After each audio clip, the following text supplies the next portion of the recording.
Philadelphia is Fox Sports Radio, The Gambler.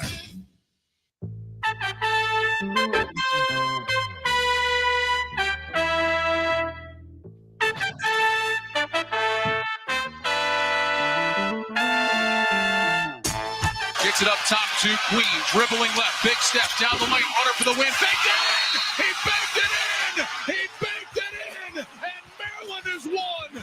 Maryland is going to the Sweet 16! Where does that confidence come from? I mean, so I think I'm from Baltimore, that's why. And then I kind of had it going all game. Me and my teammates had it going, and like I said, like they trusted me to take that last shot. It took us 49 games of nothing but madness and 4 straight days, and finally we got our first end of regulation winner, buzzer beater, and it happened to feature Maryland Terrapins. And of course, Sam Oshtry joining us from the jump, and it's fun. We got some skin in the game here on the Gambler with the Gambler Gang, and Sam is a proud Terp alum, and I'm sure was a little excited last night. Man, a little dicey, but a little excited as well. What's happening, Sam? I can't wipe the smile off my face. I've probably watched that clip 100+ times. What a moment. Haven't been to the Sweet 16 since 2016. We're talking about Maryland basketball, one of the prominent basketball institutions in this country. And we're finally back on the map with a Sweet 16 appearance. Kevin Willard's first Sweet 16 appearance. Maryland's headed to the Sweet 16 in Florida. Florida's got to watch out. Oh, man, why am I drawing a blank? I was like, what are we talking about? Juan Dixon here? And then what was the white dude's name? Steve Blake. Steve Blake. That was Blake. Yeah. Yeah. Well, now we're cooking. Let's go. Those they set the bar, right? I know Maryland had some history in the 80s and before then as well. Am I missing anything in the 90s? No, the program was really in the dumps after the whole Len Bias situation. There right? you go. So Len Bias, obviously, and it was a program everyone wanted to stay away from after Len Bias' tragic death. And so really struggled in the 90s. And then Gary Williams comes along, and he revives it in the late 1990s. And then you get into the 2000s, and Maryland wins a national championship in 2002. And then you have some success in 2003, 2004. But in the last 22 years, this is our second Sweet 16 appearance. It's been a rough patch, and I'm not like I can act like I grew up a Maryland fan, so I live with all that. But for the last 6-7 years, I've been a diehard, proud Terp. So we're back. We're back on the mat. Finally got a buzzer beater, and look, let's talk a little bit about Derek Queen and specifically about what he will bring at the next level, because he will be a lottery pick. He might be a top 5 pick after it's all said and done. Big body. I'll tell you what, Sam, I love the mentality. I love give me the MF ball. Give me the ball. It starts there with me. Like, if I have a guy that's saying that in a college basketball March Madness game, NCAA tournament game, that's the guy that already has my attention. Of course, we know what he brings to the table, big body. He's been doing it all season long. But, man, that was a heck of a shot, hand in the face, good defense, went side glass, and he nails it for the game winner. And I know people want to get caught up in it. Like, why are you wasting your time talking about a travel? I had some fun with it, but like people that go right to the Twitter machine, like, like, come on, man. Like, you know what? Like, we complain when they over officiate games. So here we have an opportunity where it's man on man, stop him. And they couldn't stop him. And the first thing people do is complain about a travel. Come on. It's ridiculous. 2025. Like, what are we doing? It's also people like we watch basketball, guys. We watch basketball all the time. There are travels on almost every possession, a lot of late game possessions. Go back to the Kawhi Leonard shot. Kawhi traveled on that. Like, it happened in a buzzer beater recently. Mikal Bridges buzzer beater recently that he hit. I believe it was over the Blazers a couple weeks ago. Everyone was calling for a travel. Guys, number one, people don't understand what a gather step is. It's not even usually a travel when they call for it. And then even if it is, he takes an extra step. It's basketball. You travel sometimes in basketball. It's not egregious. It's not blatant. It's a dumb conversation to even have because you're never getting that call, and it's really not that big of a deal if it does happen. Yeah, the gather step was a change, and then that's where I'm like, like I said, I had fun with it this morning when I did a video, but at the end of the day, the whole gather, I have no idea what a travel is and a travel isn't these days. I don't want to know, but here's the deal. When you give me a game winner like that, like I said, where it was just tough defense in his face, hand up, and he makes the shot side glass, it's our first buzzer beater, and that's the first thing that people are doing is complaining about that. I just, like, what do we, yeah, exactly, steal your term. What are we doing here? With that being said, let's talk about some other things from the week as far as madness is concerned. And I want to talk about Duke. Let's get on over to Duke. We'll get into all the matchups. I can't wait to hear your take against Florida, 6.5 on DraftKings Sportsbook. Sam Oshtry from The Score. But I would imagine that with all 4 1 seeds still standing, 3 2 seeds still standing at this point in time, rest in peace, St. John's. Rest in peace, my survivor pool. Duke. Far and away the most impressive team. What a game against Baylor. Smashed them. We were wondering about Cooper Flagg. What are your thoughts right now with as far as Duke and their outlook as they're going to approach the Sweet 16 coming up here on Thursday? Yeah, this team looks unstoppable at this point. And as does Houston. And I think we're just on a collision course for that Final Four matchup between Duke and Houston. Duke has 3 players on the roster that are going to be top 10 picks. I mean, that's ridiculous. That's like some Kentucky type stuff when they were in that early 2010 years with like Anthony Davis and all those guys. Like that's how dominant this team is, and that's how dominant they've been this entire year. They've won 29 of their last 30 games. I don't even care that they play in the the ACC. That is remarkable stretch to win 29 of 30 games. Like that is incredible. And they have the 3 freshmen, but those guys don't play like freshmen. So when everyone's like, "Oh, these guys are inexperienced," you can't win with just freshmen. Cooper Flagg is not a freshman as far as I'm concerned. He has matured so much even throughout this year. He's going to be the number 1 pick in the draft. I have no question he's going to be a great NBA player. He doesn't play or act like a freshman. Con Knipple doesn't play or act like a freshman. And he got some great reps during the ACC tournament playing without Cooper Flagg too, that I think might have helped him for this tournament. And then you have Tyrese Proctor, who was the star of the game against Baylor, who hadn't been the star of many games this season for Duke. But Tyrese Proctor goes off for 25. And though he's not a freshman, he's a guy who's been there for a while, a veteran presence that they really need on this Duke team. So it's an unstoppable group right now. Look, I have no question they're going to beat Arizona. They're 8.5-point favorites. Then if it's a Bama BYU game, which Bama BYU is going to be one of the more high-scoring games probably in tournament history. And then we'll see from there. But I don't see a way that Duke isn't in the Final Four. Yeah, and the big man, excuse me, Maluach. I always struggle with his last name, but of course he is the guy that Sixers fans should have their eyes on. With a conversation we had last week, it's specifically about bigs. If they plan to go with a big, those are your 2 options right now. You saw Queen with and that's the first thing that goes through my mind is like, yeah. Now the majority of these Philadelphia fans could put a face to a name for the upcoming NBA draft. Now we're talking. That's only going to help out a little bit of some content for us. So that was a big shot, but you're right. Like there are some really big studs that will be in the upcoming NBA draft, and 3 of them will be coming from that Duke team. Just looking at that year with Anthony Davis and what they were able to do. It's Michael Kidd-Gilchrist was on that team as well. Trying to think who else went from the league or went to the league. Karl-Anthony Towns had a couple players on his team that went to the NBA draft as well. Yeah, he was with Devin Booker, Karl-Anthony Towns, and the Harrison twins are part of that team who obviously didn't last in the NBA. So yeah, maybe that's the better team, but all those John Calipari Kentucky teams and some of those early Duke teams when they really got into that one and done era, that's when they won with freshmen and just so much NBA talent. And I'm not saying we're getting back to that, but this Duke team has so much of it that they're going to win the whole thing, or they're very capable of winning the whole thing. With freshmen leading the way. June, I called that up, but we're not there yet. We're not cashing far from it, but it looks good. We are far from it. With that being said, Sam, a perfect guy to talk to you about this because I want to get into a little Cooper Flagg discussion, but here he is talking about Duke's dominance so far. I would say it's kind of just the competitive edge of our group. We have through 14 guys that sub in and will give 100% just to do anything they can to help the team win. So, I mean, we got, new guys coming in fresh, and everybody's just trying to, do whatever they can to help the team win. So I think it's just that competitive edge, that competitive nature of our team. Sam, he does it all, man. He is polished. He's 18. He's a big body. He's not scared of the moment. Offense, defense.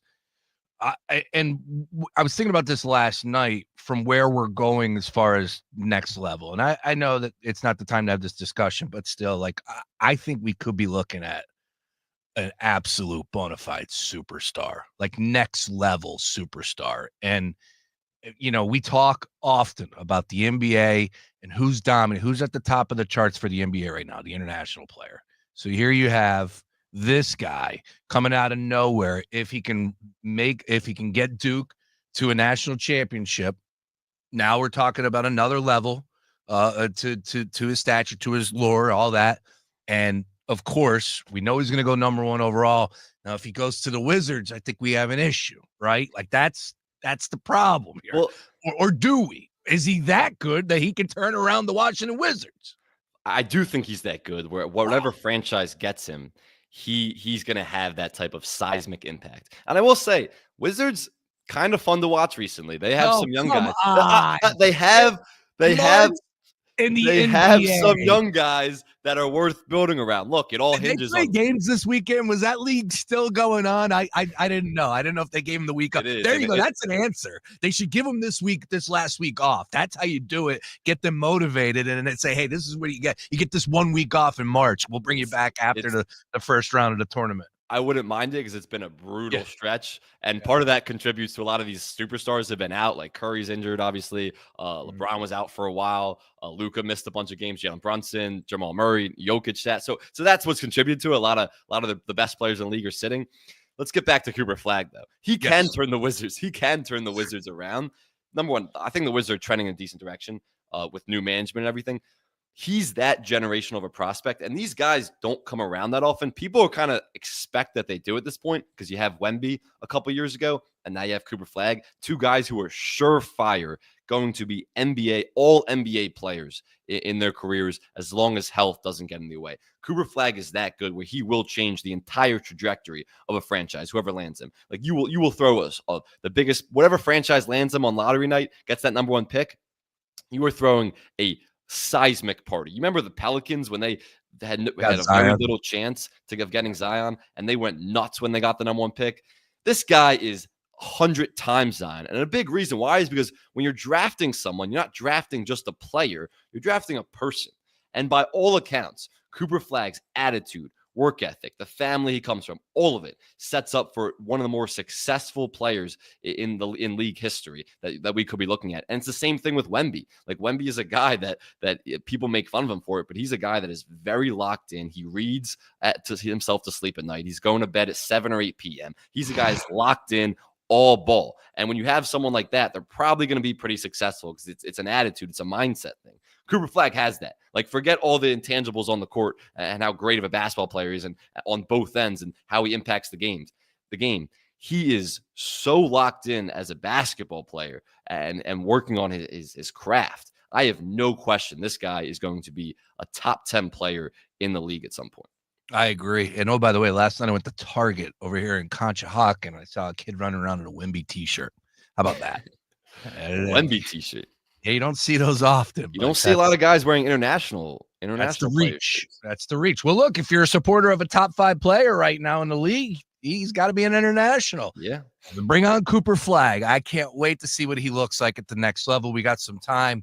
We'll see what happens with Duke. Of course, we're going to get into the games. We're going to get into the Sweet 16 matchups. Sam, are you going to Newark at all? Not planning on it right now. Gotcha. So Maryland played.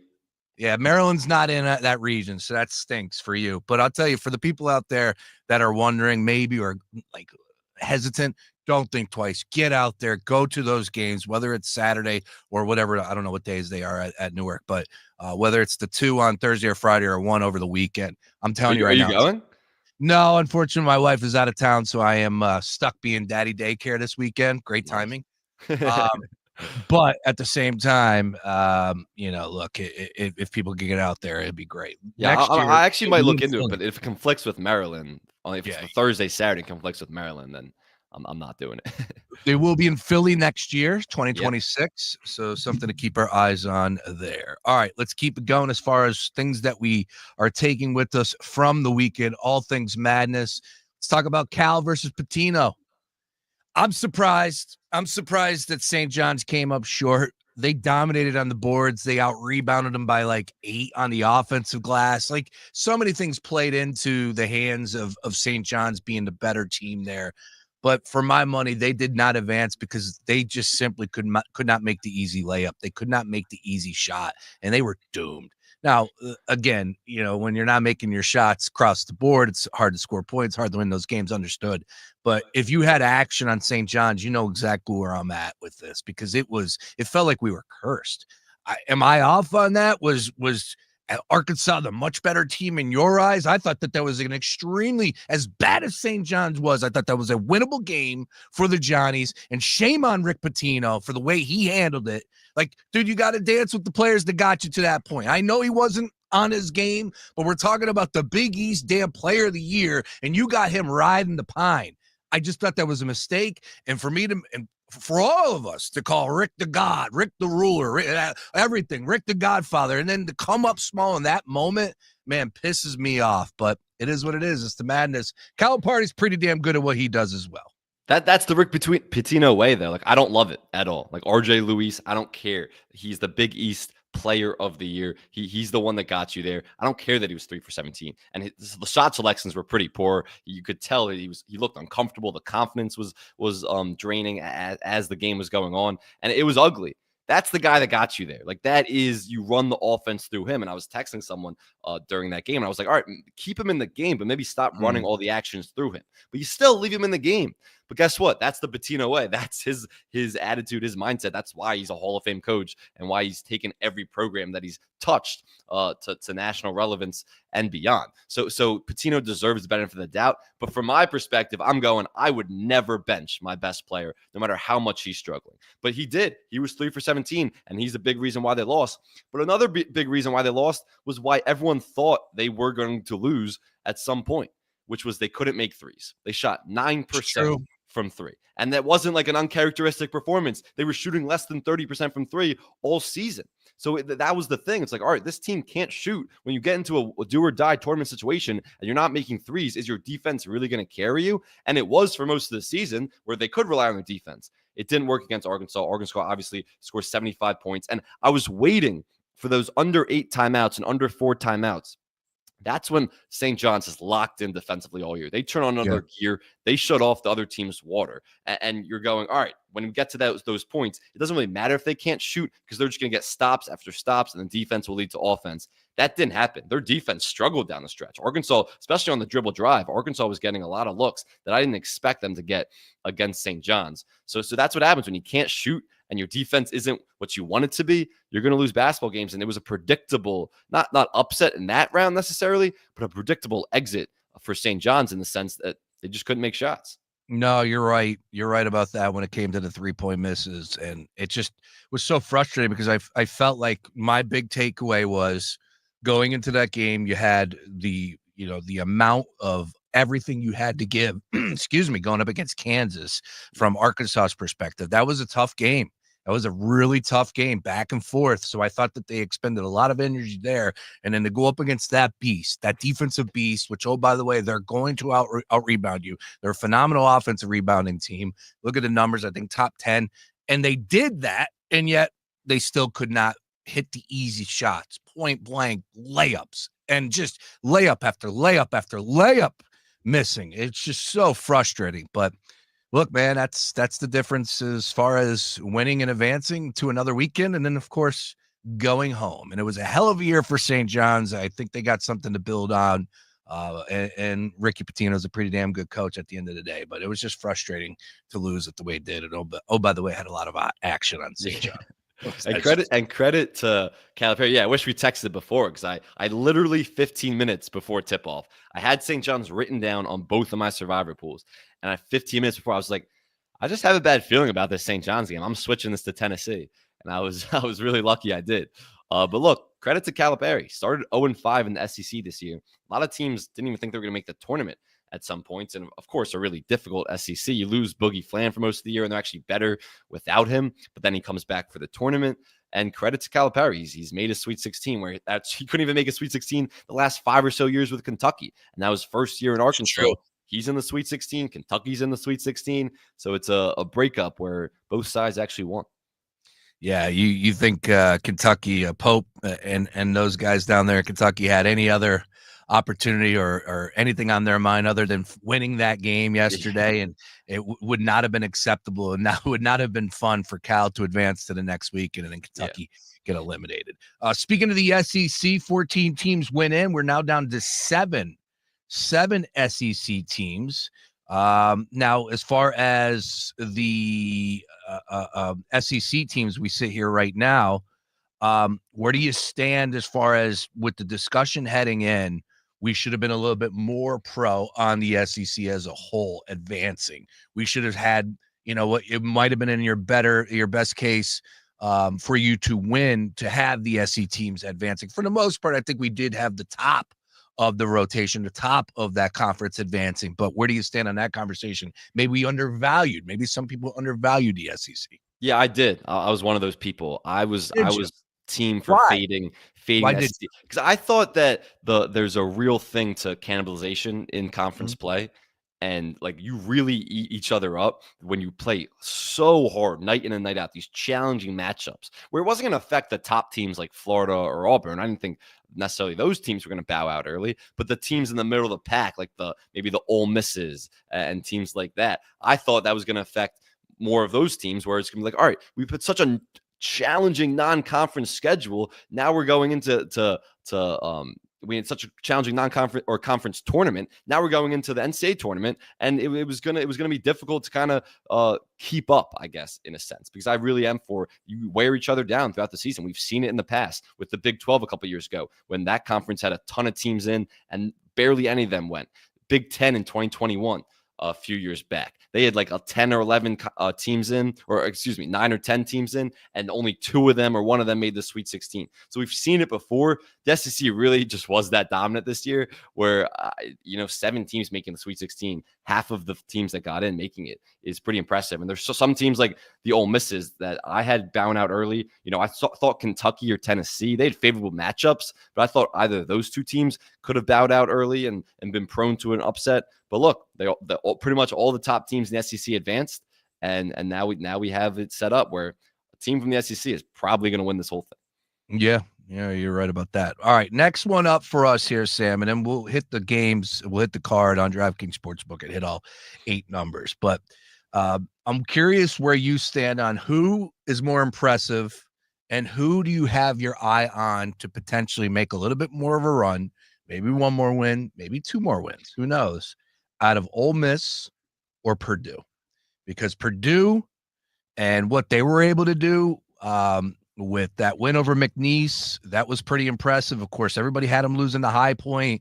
There's something to like about Purdue, and I know they're going up against a really difficult team in Houston, but man, Purdue is in that spot. Painter's pretty damn good at what he does. I know he takes a heat for losing in the opening round, and of course, I guess I've been using the term checkered. Maybe that shouldn't be put up there in bold font. Maybe it should be just an underlying term that I'm using. But man, they have my attention. But like I said, Houston is coming up next. And then Ole Miss, Chris Beard, we know how damn good he is. He was just an idiot and had his issues off the court, and then he had to go through that whole deal. But he's got himself a hell of a team with Ole Miss, and that was a big-time win over Iowa State. Don't let the score fool you, 91-78. That game was over before halftime. So here we are, Beard. They got Michigan State. I get it. You got to look at who they're playing, but can Purdue knock off Houston? I don't think it's that far of a oh man, Purdue's playing some great ball right now. They are, but look at who they played. Coming into this tournament, they were the 155th best defense in the entire country since February 1st. Okay. Like, they had been atrocious defensively, horrible perimeter resistance, letting guys get 2 feet in the lane constantly, getting to the rim, not a lot of rim protection. I mean, they just couldn't get stops at all in the Big Ten for the last 2 months of the season. And then they get the best draw possible. And look, I thought they were prone to an upset, but as we've seen, high majors are just beating up mid majors. And Purdue got High Point, and then they got McNeese. So it was a great draw for them. I still don't trust that defense. Braden Smith and their guards and everything they have there, Fletcher Loyal, all of them, great, like, talented player. Don't trust them defensively at all. So when you're going against the Houston team that I have winning this whole thing and has looked incredibly dominant, winning 27 of the last 29 games, or excuse me, 28 out of the last 29 games. It's been so impressive what Houston's doing. So it's about the opponent for me. And Purdue has to actually play another high major team when they've escaped playing mid-majors the first 2 rounds. So I don't trust that Purdue defense at all. And you go from flip side, Ole Miss has actually had a challenging schedule. Play North Carolina and then play Iowa State. And now you have a Michigan State team that really good team. Like, wouldn't be shocked if they're in the Final Four, but from watching them in the Big Ten all year, I know they won it by 3 games. I wasn't insanely impressed with Michigan, where this team was. I was sure this team was going on a Final Four run. They're susceptible to defeat in the sense that Houston really isn't, I don't think. So I think Ole Miss has a real chance to knock off Michigan State. And Chris Beard's a phenomenal coach, like you said. He deserves all the credit for not for nothing off the court, but for everything on the court. But I don't see Purdue's defense being able to get enough stops against Houston. So I don't think they have a chance. That's hard to argue. I'm not going to put up that fight, but man, the way that they handled McNeese was a big squad. That was a big team. That kid 23 from McNeese, he's got some handles. He was they're athletic. They're athletic too. I think they read their clippings a little bit. They weren't ready for that moment. And the manager was more famous than any other player with his boombox getting hundreds of thousands of NIL deals. He made himself the star of the show. Can I be honest with you? If I was running CBS, he'd be replacing Barkley or Jalen Rose, one or the other. My friend literally just texted me a picture in Lower Merion with Charles Barkley like an hour ago. Nice. He made it from Atlanta. I guess that's where they are. He was on late TV last night, and he's already back in Lower Merion at his house here. Yeah, they ain't messing around. They're gonna fly you out. Are you sure they're not in New York? Maybe they're in New York. I don't know. Yeah, they might be in New York. The CBS offices. I did see somebody. It might be New York. I think it is. Because that one local girl that does the social media, and she does all the pics, and she's like, they're flying me up to New York. Oh, yes, I do know. Yeah, there you go. I forget. We've discussed it. Yep. Yeah. There we go. Moving on. Baseball. I will just say, yes, I'm with you as far as Purdue is concerned. They're going up against Houston. It's going to be a tough game. 8.5 is the number. But Beard and Ole Miss, yeah, it's going to be hard to pick against Michigan State, but I think I have to here. And, look, he's a hell of a coach, and that was impressive what they were able to do, throttling to Iowa State. Now we'll see what Izzo has in store, and we will see what those numbers are on the other side. Sam Oshtry from the Scores hanging with me here. Full first hour. All right. All things college hoops madness. What got your attention? Is there a team that you have your eye on? Is there a future that you are holding right now? And oh, by the way, if a prospect caught your attention, love to hear a little bit more about that as well, because the NBA draft right around the corner, and we are watching these games a little bit more with some purpose when you do have a high draft pick. I will tell you, it's the first time in a long time I've actually gave a damn about the NBA draft like this. And there's a reason for that. Exactly that. All right, so we got 8 games in front of us. We got all sorts of futures. We got spreads, totals, all that and more, courtesy of DraftKings Sportsbook. On the other side, Sam Oshtry hanging with me. Let's go game for game here. We'll pick it up on Thursday when we get the party started with BYU and Alabama numbers on the other side. More after this. March Madness is here, and so is your bracket anxiety. Howerman, he tries. Oh, he makes it. He makes it. There's a cow. Wow! Don't sweat the upsets. Tune into the Daily Ticket with Sean Brace for sharp bets, bold takes, and just the right amount of chaos. Oh! Nobody covers the madness like the Gambler. Lose weight with Ozempic or Tirzepatide with Future Health Weight Loss. Fox Sports Radio, The Gambler. Now, total traffic for Philadelphia. But you end up on 95 southbound Academy to Cotton with a crash in the right lane. Further south, backed up Ridley Park to the Commodore Barry. North on 95 Jan Gerard up the bridge.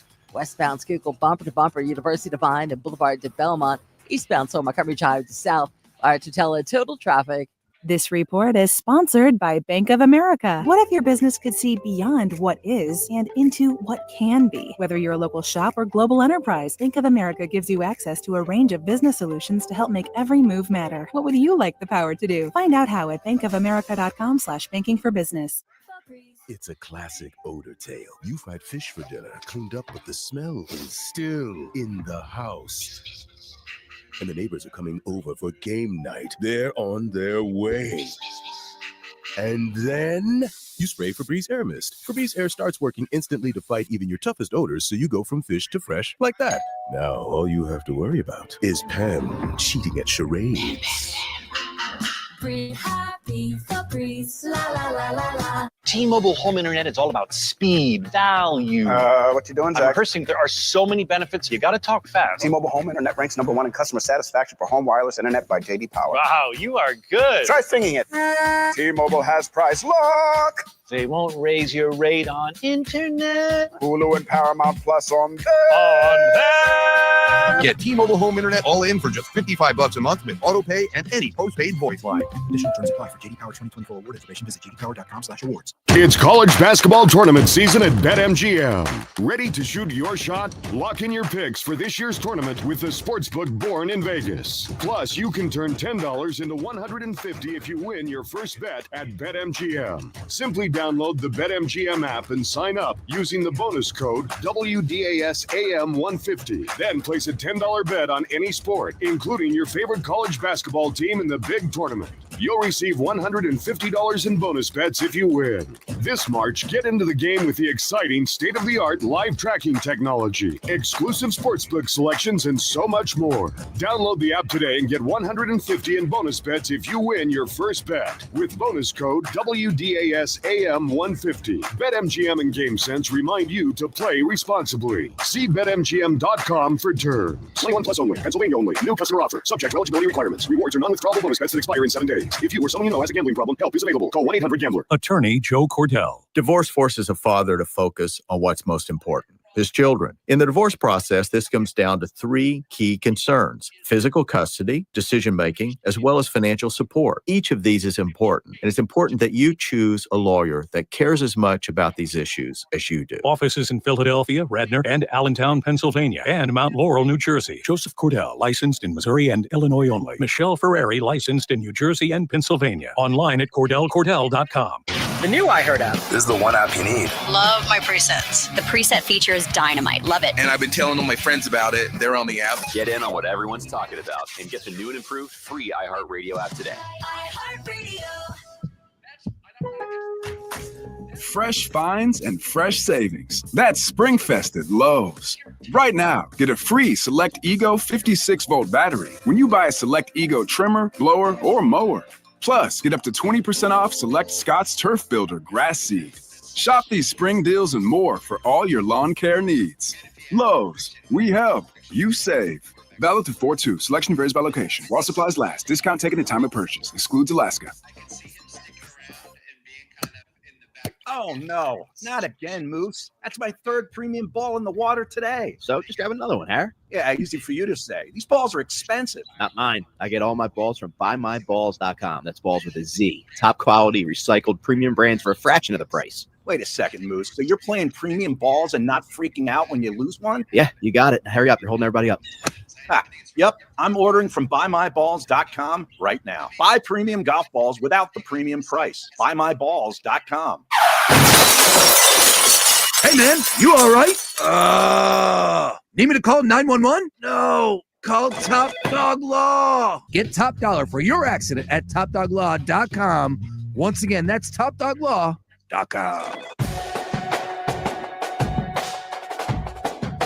After a suspect showing in the first round eventual blowout, Auburn far more focused, energetic. The effort assertively there. The final 2 seconds fade.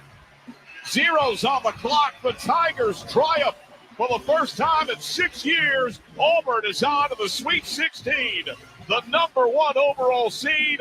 Auburn dispatches of Creighton 82-70. Strong call. Great words. Love it.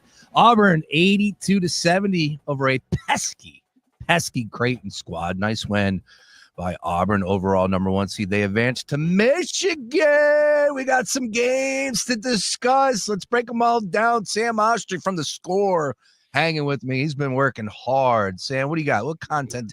Let me ask you this. I know we've been covering everything, right? So you wake up, you get your day started, right? And like you're trying to pick out the biggest news as far as what happened from over the weekend.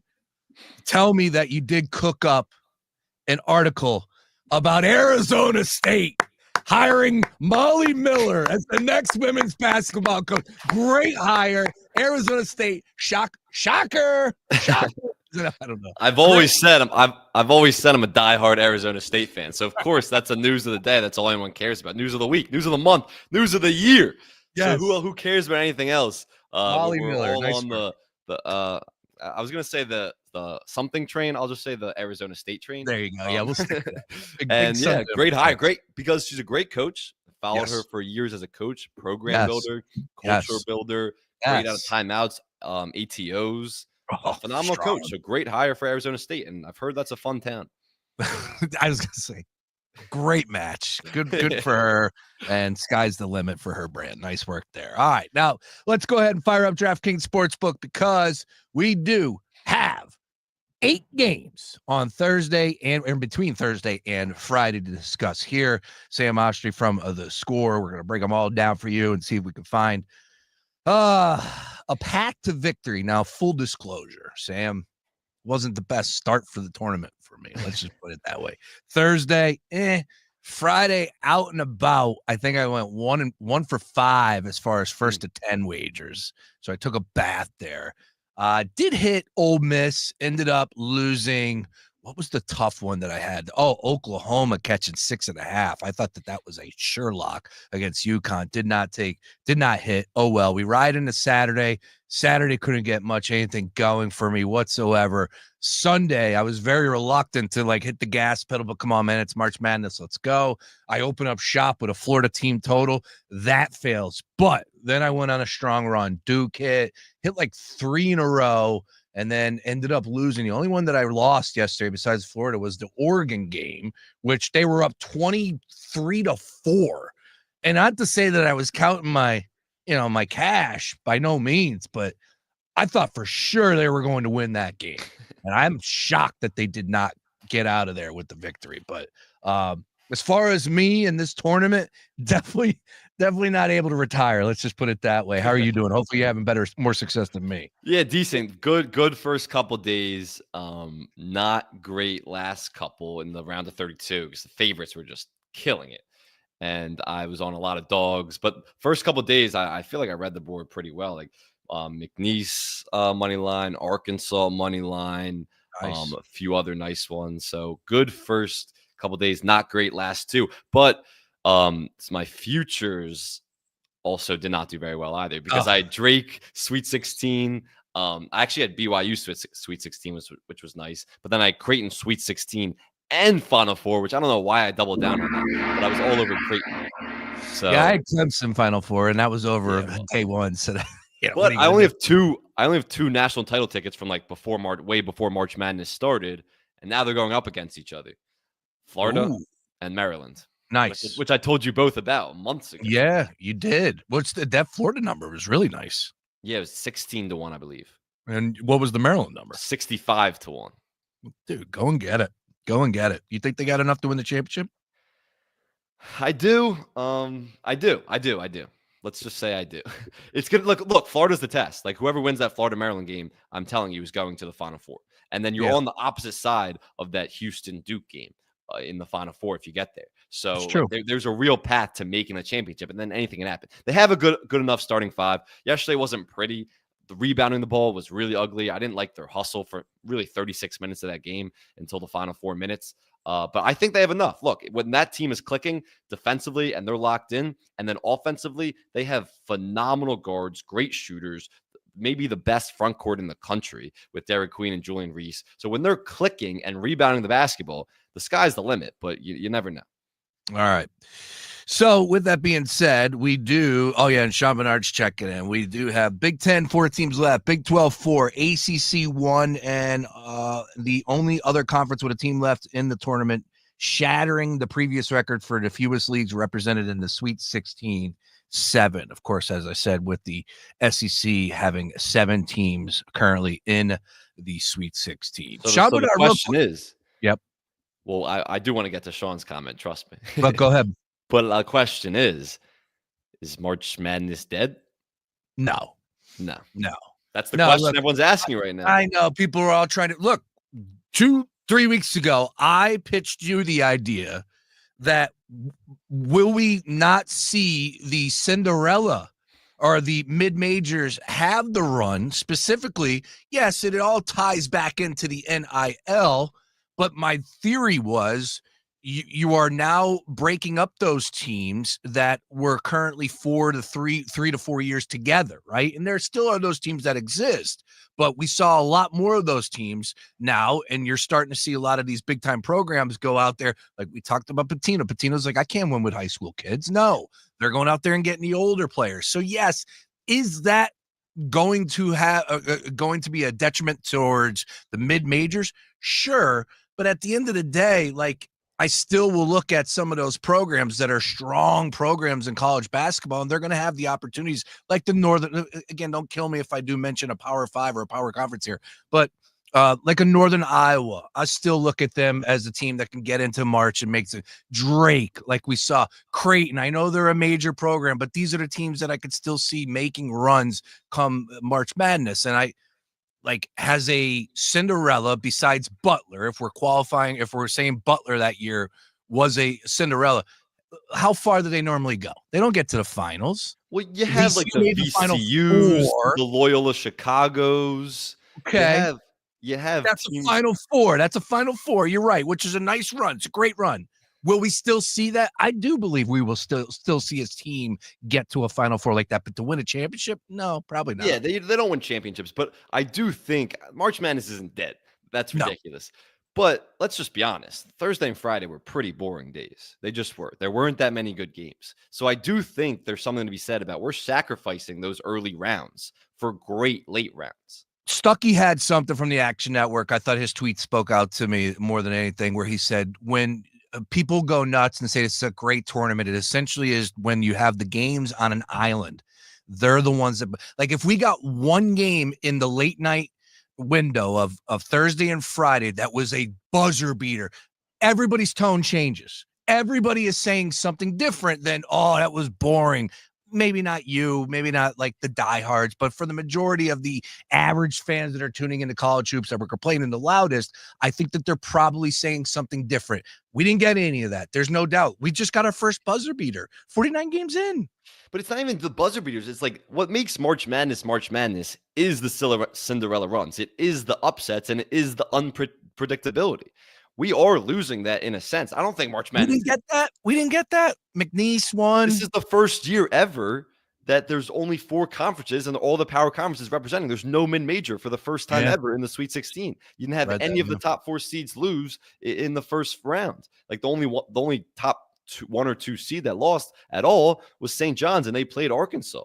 You know what's funny though? There are plenty of people out there that prefer to see, like, hey, get the mid-majors, get those Cinderellas out in that first weekend. You want to see that one upset, but when you get to the Elite Eight, you want the blue bloods. Well, that's what I'm saying. That's what I'm saying, where it's like March Madness as we know it is going to be different because you're sacrificing those early rounds for better late rounds. Like I think this Sweet 16 and Elite 8 this weekend is going to be the best weekend of hoops. But we did get duds for most of the day, Thursday and Friday. And you didn't used to have that before. You had more upsets. You had craziness going down where 2 seeds were losing, 3 seeds were losing, 4 seeds were losing. And there's something to be said about the fact that NIL, and because of NIL, the talent disparity is as wide as it's ever been. And all these guys are going to high majors. So there's not as talented mid-major players that like there used to be. So, and because of that, you're getting these these mid-major teams that can't compete with high major programs. Now, I will say, like, what makes March Madness is it's one game, and anything can happen in one game. Like, worse teams can beat better teams in one game.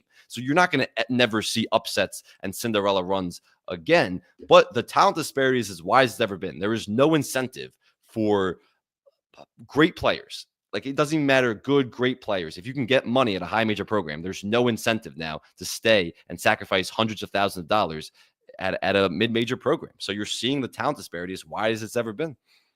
You're right about that. March Madness betting recap. First 2 rounds, favorites 36-12 straight up for those money line players, 26-22 ATS, unders 27-20-1. So for the most part, better should be up, except for your boy over here who does this for a freaking living. Unbelievable. Gotta love it. It's all right, man. At the end of the day, we're like, you know, here's the truth.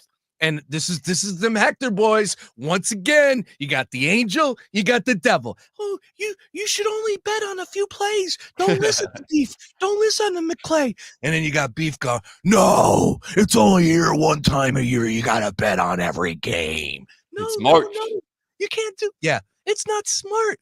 Doesn't matter. You got to have action. And that's what I did. Friday, I was out all day, Penn Club into the night, bet every game.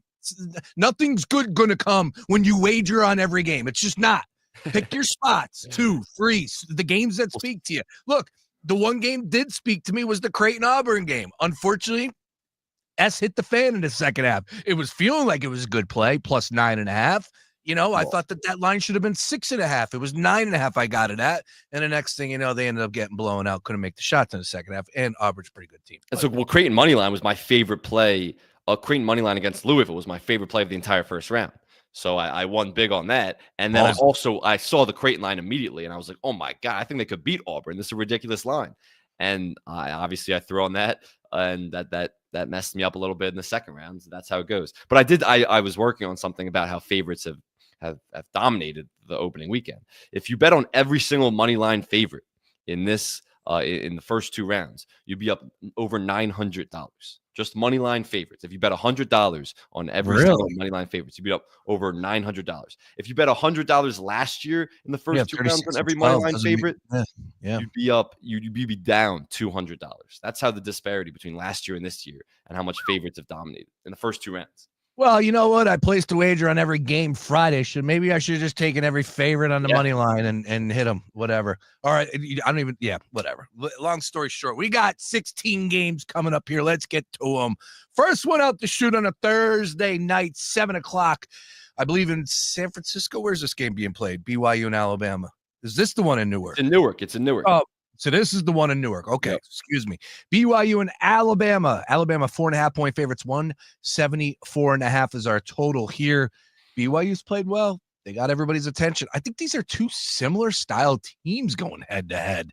I could see a lot of scoring. So could the odds makers with 174.5. This is a tough one. BYU seems like they are playing with house money. I don't know if I could sit here and say they're the better team. Really tough game here. Probably have Alabama winning this game, so therefore I would give the 4.5. Sam, what do you say? I think I might take the over on what's trending to be the highest over-under in tournament history. Like, this is a ridiculous number. If it gets up to, from what I was told at some books, if it gets up to 176.5, highest over-under in tournament history. So, and it could go that way because they opened at 173.5. So that would be crazy. But you're right. It's because of the styles of plays. These teams play so fast. They jack so many threes. BYU is not even a top 70 defense in the country. Alabama defense has been leaky at times and prone to a lot of mistakes. And they're offensively been prone to a lot of turnovers too, which is a little bit of a problem. But Alabama's defense is still top 30 in the country. But they're kind of perceived as these 2 really weak defenses, but really strong offenses. So that's why this over-under is so high, because they just jack up a ton of threes and play so fast. So it's going to be a really fun game to watch, honestly. And if you can get down to Newark, this would be the game to go see on this Thursday night slate. I'd probably lean BYU a little bit. I just don't I don't really trust Alabama. Defensively, I know they're top 30, but they make too many mistakes and then too many turnovers offensively. Like, they need to get hot from 3. Like, their only chance to really make a serious run against BYU now, and then a potential matchup against Duke, is to get hot from 3 and connect on like at least 40% of the threes in these next 2 games. That's why I don't really trust that happening. I think BYU could keep this game tight. So I'd like the plus 5.5.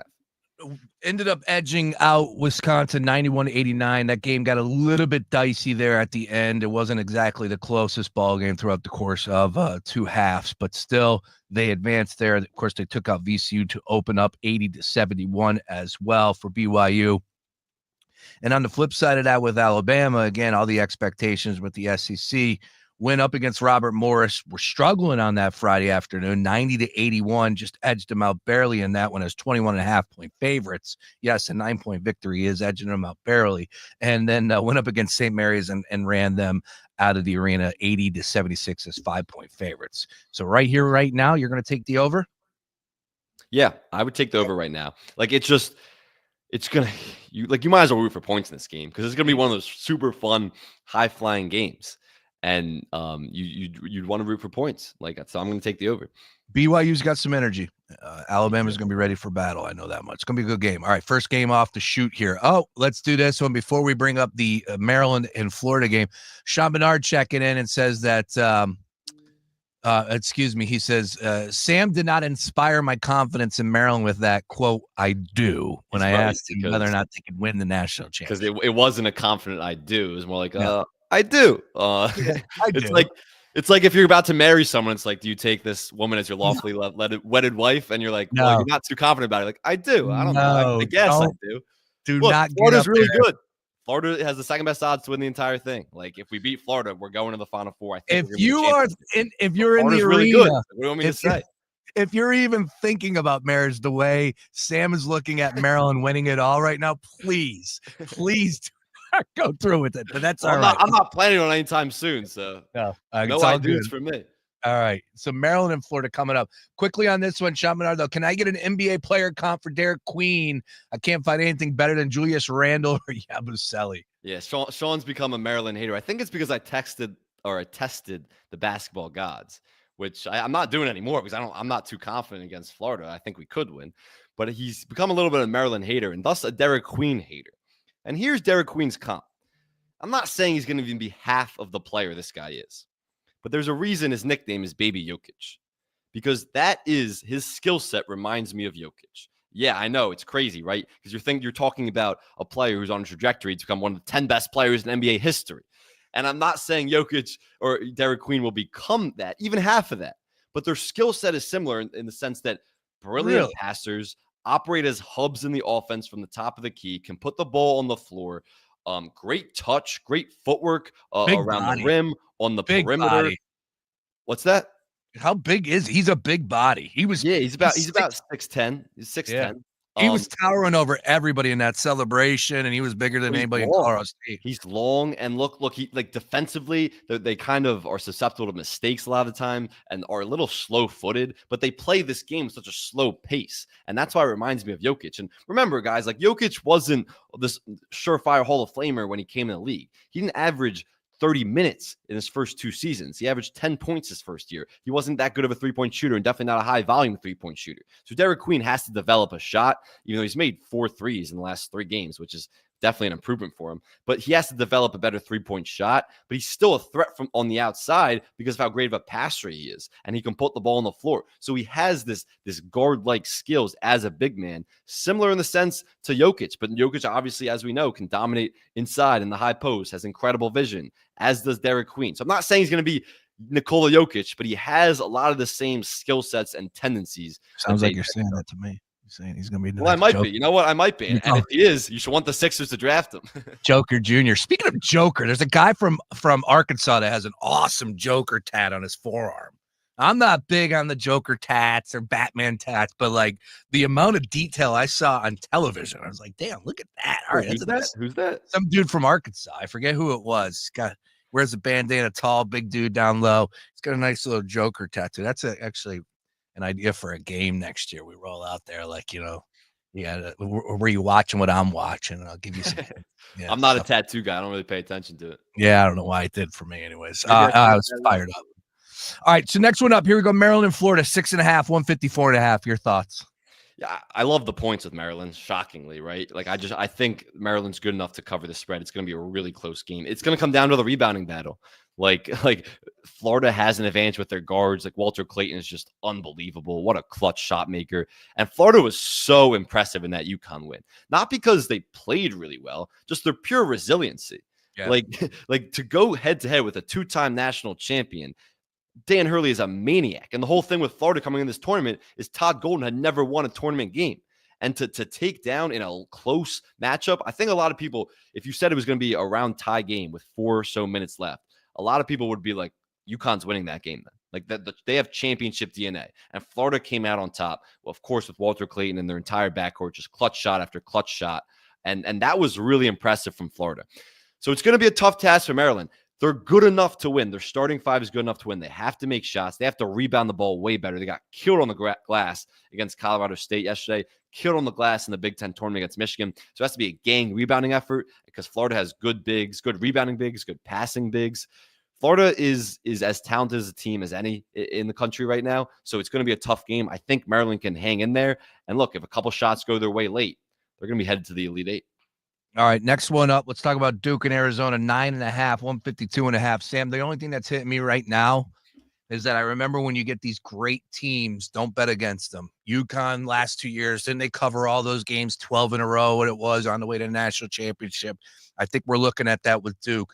9.5, though. And again, these are the moments that are going to press you as a gambler. It's like, okay, you're going to go and take the 9.5. I think there is some things you can talk yourself into from Arizona's perspective. I understand, guys have been there and battle tested in the tournament, but we're talking about an explosive team in Duke that is just all over you and can hit shots from outside. This could get ugly. This could get lopsided. I would take Duke minus 9.5 here.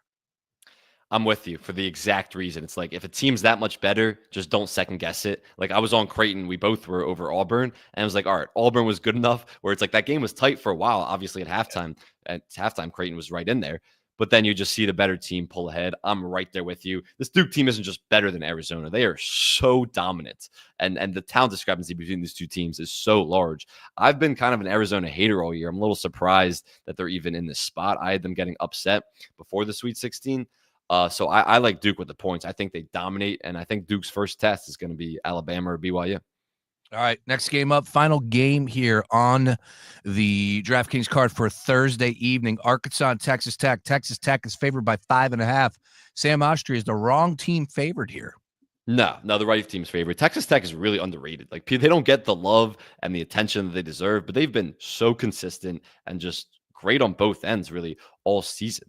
And Chris Beard's one of the best coaches in the country, as we drew out earlier. This Arkansas runs here. This Arkansas team isn't talented enough to make an Elite Eight run. Look, you see teams that aren't as talented as their opponents string together some wins. I don't think it's happening against a good Texas Tech team that's really underrated. That wouldn't shock me at all. Look, I said it's going to be Maryland and Florida, but like, if Texas Tech's in the Final Four, I wouldn't be surprised. I wouldn't have been surprised a week ago either with how that region laid out. So I think Texas Tech wins and covers this number. Interesting. Yeah, I don't really have much for you on that one. Should we be looking at Cal's team in a different manner here? Could they play the role of spoiler?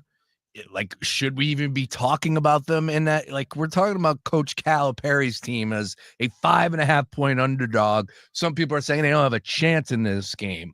Like, I don't know I think that's a little bit too strong here against Texas Tech.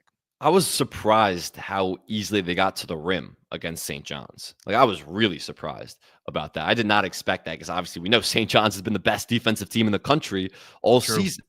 But I still don't trust them. Like, what I've seen from Arkansas this year is this isn't a good offensive group. And I don't think they have enough depth offensively to provide the scoring you need to keep up with a team like Texas Tech. So I don't maybe they keep it close. It's Coach Cal. You got to respect him. You got to respect what he's done in his first year in Arkansas after a rough start. I just don't see it with this Arkansas team. All right. Now let's get to Friday. Ole Miss and Michigan State, 2.5 point spread. Sparty favored 141.5. Sam Oshtry, what are you saying? This one's tough.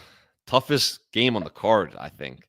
I don't have a strong play. I would probably lean Michigan State, but look, I think if I'm right, this is the closest spread of any game for a reason, because this is really gonna be a toss up. I'd probably lean Michigan State just because I'm a big Tom Izzo guy, but Chris Beard, Tom Izzo is a heavyweight matchup. I'd lean Michigan State. Don't really have a strong play. Who's got the better team? We know about Michigan State's players. Ole Miss on par with that squad as far as roster is concerned. Michigan is the better team just because it's so deep. Like, Michigan plays 8-9 guys, and they have a ton of guys who average double figures. And any given night, you could have 4 guys that have like 16 points, another guy that has like 7 or 6. So like, they're so deep and have such a balanced scoring attack that they're that dangerous. So I think Michigan State is a better team, and rightfully they're favored because of it. Like, Jane Atkins is their leading scorer. He's only averaging 12.5 a game. So like that's how balanced that attack is. And they defend and rebound at a really high level. So I think Michigan State's better. All right. Riddle me this, Sam Oshtry. Next game up on the card, Kentucky and Tennessee. Tennessee, 4.5-point favorites. Do you know that these two teams played twice this year, Sam Oshtry? Yeah. Did you know that Kentucky beat Tennessee both times? I did. So why are they 4.5-point dogs here? It's a good question. It's hard. It's hard to beat a team three times in a year. That's the old saying, right? Yes. I like Kentucky. Like I don't Same. really subscribe to that. I don't really subscribe to that it's hard to beat a team 3 times in 1 year. I thought this Kentucky team could have got upset because I've talked about how they've struggled to string together 4 or 5 wins, even 3 wins over the last 2 months consistently all season, which might be why. Like they haven't most of their last 2 months of the year. It was they won 2 games, lost 2 games, won a game, lost a game, won 2 games, lost 3 games. So they haven't strung together wins. But now they have this little bit of break, have a chance to recalibrate with 3 days off. And I think they're going to beat Tennessee. They're so deep. Like they have so many guys who can just give you buckets like Lamont Butler, Kobe Bray, like all these guys are so talented and they're great offense. Defensively, they're atrocious. They have the second worst defense in terms of scoring defense in the entire tournament out of all 68 teams that entered. So Tennessee's going to be able to put up points. But I still think this Kentucky team is so talented offensively that they're going to hang around and might come up with the upset. All right. Next one up for us here is Michigan and Auburn. And for my money, I had Michigan going to the Final Four. So I am right there believing. I had Auburn losing one of those games, whether it was Creighton and Louisville advancing or where we're at right now with Michigan. So I know where I'm going with this one. I'll take the points. I have to stick with my guns on this one. Michigan, some way, somehow, going to keep this close and find a way to win this game. Maybe I'm asking for a little bit much there, but I will take the 8.5. Auburn, Michigan, 8.5, 152.5, 9:39 on a Friday night, Sam Oshtry. I'm going with Auburn for the same logic, and I'm laying the points with Auburn for the same logic with Duke. Like when you have the better team and you think they're going to win, just lay the points with them. Michigan doesn't lose close games. Like all of their games have been within like 4 or 5 points, all their wins recently. And they're on a crazy stretch of winning close games. At first, I was like, their luck has to run out. But maybe it's really a skill. And like obviously you practice that stuff, late game situations, but maybe it's a skill that this team has where they really can just close out games in a way that others can't. And it's been really impressive to watch. You're like, all right, when is a bounce not going to go their way for one game? But it always has. So if this game's close late, I'm going to be like, Michigan's going to come out on top. I don't think it will be. I think Auburn is the way better team. I think they have the front court to stop Danny Wolf and Flagg Golden. Like those guys are obviously very dominant, very different players because Danny Wolf is really a point forward, and Flagg Golden's a traditional big as a rebounder, anchor of the defense type. But Auburn has the personnel to stop those two guys. I don't love and trust Michigan's guard play, so I think Auburn just wins big. All right, I think you're going with Houston here, 8.5, but let's go ahead and close up shop. Final game on a Friday evening, 10:09 p.m. Purdue in Houston, 8.5, 132.5. And people are going to have to decide whether or not Purdue had a nice, easy road to get to this point, or they do look like a team that could battle with Houston and turn this into a ball game. I like Painter. I like some of the size that Purdue has. They got my attention, but it's hard to argue the fact that they went up against High Point and McNeese to get to this point at this point in time. Excuse me, if I could use the word point enough there. But 8.5, 132.5. What do you say to that? Houston's going to cover and win big because Purdue can't get stops. They can't get stops, and they benefited from a really easy path. Like you just said, High Point, McNeese, that's as easy as it gets when you're playing 2 mid-majors to get to the Sweet 16. Now they're not just playing a high major. They're playing one of the best teams in the country who's lost 4 games all season and has won 32 of them. Like Houston is immune to upsets, and I think they just win big because Purdue can't get stops. And Look, Purdue's going to score on anyone. Like they have, like you said, good size. Braden Smith obviously is just one of the best players in the country, dominant in the pick and roll as a passer, as a playmaker, as a scorer himself. He's been awesome to watch. Houston has the defense to stop Purdue enough, and Purdue can't get stops with Houston. So I think Houston runs away with it. Like they probably pull away around like the under 8 timeout in the second half, and I think Houston wins big because Purdue benefit from easy path and they can't get stops. All right, one more before we get out of here, just to let the people know. Kentucky has played no opponent more than Tennessee which it's faced 241 times since 1910. But this will be the first time the two teams are meeting in the NCAA tournament. Wow. How about that, sports fans? Sam, great stuff. We'll continue to talk all throughout the course of this week. You can find Sam on socials. That's his first initial last name, Sam Oshtry. Read him over at The Score. Any final thoughts after this great hour? No final thoughts. Go Terps. Go Maryland. I'm changing the I do. You know what? I found a different wife. Here we go. I'm off that first wife. I didn't like her. I left her at the altar. I'm finding a new wife, and it's the strongest I do I could give you. I do believe that Maryland is going to beat Florida because this is the highest scoring starting five in the country. Maryland is back to national relevance. First Sweet 16. The train is not ending. Kevin Willard is turning down that Villanova job today as we speak, saying, see ya, Nova. Get on to option number 2. I'm staying in Maryland because they're going to get him the resources he needs. And it starts with a Final Four appearance this year. Maryland over Florida. That's my final thought. Where does that confidence come from? I mean, so I think I'm from Baltimore. That's why. And then I kind of had it going all game. Then my teammates had it going. And like I said, like they trusted me. I think I'm from Baltimore. Shot. Yeah, I would imagine. Yeah.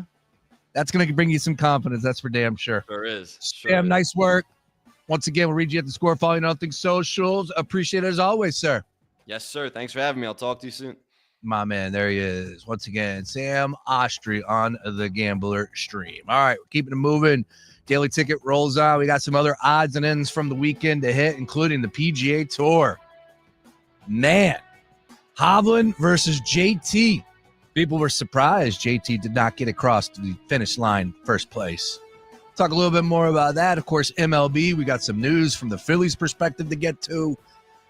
A little drizzle on the NBA because, again, I don't know too many people that were paying attention over the weekend. All due respect to Sean Bernard. But a lot to do. Don't touch that dial. More Daily Ticket here on a Monday filled with madness. Back after this. Buckets, brackets, and bankrolls. He's going to try to get Alabama off of the court. March's real madness starts here. It's the Gambler. If you've been wanting to try Ozempic or tirzepatide, I'm telling you to go to futurehealth.com right now. Ozempic is good, but Future Health and Ozempic gets 58% better results. Plus, it's all done virtually with licensed doctors and no insurance is needed. You can have meds at your door in 48 hours and drop 10 pounds in your first month. Go to futurehealth.com. That's future without the E. Future Health Weight Loss. Data based on independent study sponsored by Future Health. Future Health is not a healthcare services provider. Meds are prescribed at provider's discretion. I'm Jenna Fisher. If you're an employer, you have the power to save lives. The Screening Time Off program encourages employees to take time to step out for recommended screenings. Be the world's best boss. Join Screening Time Off. Learn more at workingwithcancerpledge.com. Rocket is giving every home one address. Rocket.com, a single, seamless home ownership platform to help you find, buy, sell, finance, even refinance your home. Everything you need all under one roof. Visit Rocket.com today. Rocket, own the dream. Patrick was way behind on his IRS taxes. I was in way over my head. The total amount ended up being somewhere just over $30,000. $30,000. Then the IRS came to collect. Started getting letter after letter. A lien had been filed against me. They were going to basically hang me completely out to dry. He had to do something. That's when I reached out to Optima Tax Relief. Patrick's life quickly got a lot easier. It was very easy, pretty much hands off. They picked up the ball and ran with it. And how'd it go? I couldn't believe it. I had to ask 2 or 3 times. I saved an incredible amount of money. How does Patrick feel about Optima? Couldn't be happier. They definitely helped me. Optima Tax Relief, the best place to call. They're the best in the business. Do what Patrick did and call Optima Tax Relief for a free consultation. Call 800-354-2840. 800-354-2840. 800-354-2840. Optima Tax Relief. Testimonial from an actual client. Some restrictions apply. For complete details, please visit OptimaTaxRelief.com. Febreze. As a rideshare driver, I love keeping my car smelling fresh and clean. So when I'm driving, I only trust Febreze car vent clips, featuring 3 distinct intensity settings, because it's that little touch that sets me apart. I can turn the intensity down for subtle freshness, or I can turn it up for when I want lots of scent. So whether it's set to low, medium, or high, with Febreze car, I know my car's going to smell amazing. Which keeps my driver rating right where it belongs. Picking up, Oscar! You just realized your business needed to hire someone yesterday. How can you find amazing candidates fast? Easy. Just use Indeed. Start at Indeed.com/credit. This is 11-year NBA veteran Katina Mobley. This is what's trending from iHeart Sports Network. Presented by Thrivent. Phillies lefty Ranger Suarez will start the season on the injured list. He's got a back issue that flared up last week. Philly visits Washington for opening day. The Sixers will ride a 4-game skid into New Orleans tonight. Philadelphia play in the second half of a back-to-back after being crushed in Atlanta. And American skier Lindsey Vonn is now the oldest woman to medal in a World Cup event after she claimed silver in Idaho this weekend at age 40. I'm Scott Davidson. At Thrivent, planning your finances is bigger than money. It's a way to support the people, causes, and community you love. Because the most important thing isn't what you're planning for, it's who. Thrivent, where money means more. Connect with us at Thrivent.com. Fox Sports Radio, The Gambler. Now, total traffic for Philadelphia. Wet roadway is making everything a little bit slower than normal for the Monday drive home. We're jammed up on the Schuylkill westbound University to Vine, Boulevard to Belmont. So glad with the Conshohocken. Eastbound heavy Conshohocken to Belmont, then stopping on Montgomery Drive to South. The Vine Expressway westbound back to Broad to the Schuylkill merge. 95 northbound heavy 452, the Commodore Barry. Further north, Jan Girard to Bridge, and so Cotman to Academy. Southbound, so Woodhaven to Cotman, and 420 to the Commodore Barry. Lara Tutela, total traffic. This report is sponsored by Rapid Radios. Rapid Radios are instant push-to-talk walkie-talkies offering national LTE coverage and no subscription ever. A great alternative to a mobile phone for your kids. For a limited time, go to rapidradios.com and you'll get 60% off. Free UPS shipping. Add code radio and get an extra 5% off. Welcome to AT&T. How can I help? Hey, I thought I could trust my twins with my phone, but they outnumber me, man. Oh, that's a lot of glitter paint. Let's trade lives. At AT&T, everyone can trade in an old or glittered iPhone any year, any condition, and save on a new iPhone. Ask how to get iPhone 16 Pro on us. New and existing customers. Savings vary by device and trade-in combinations. Restrictions apply. See att.com for details. AT&T. Connecting changes everything.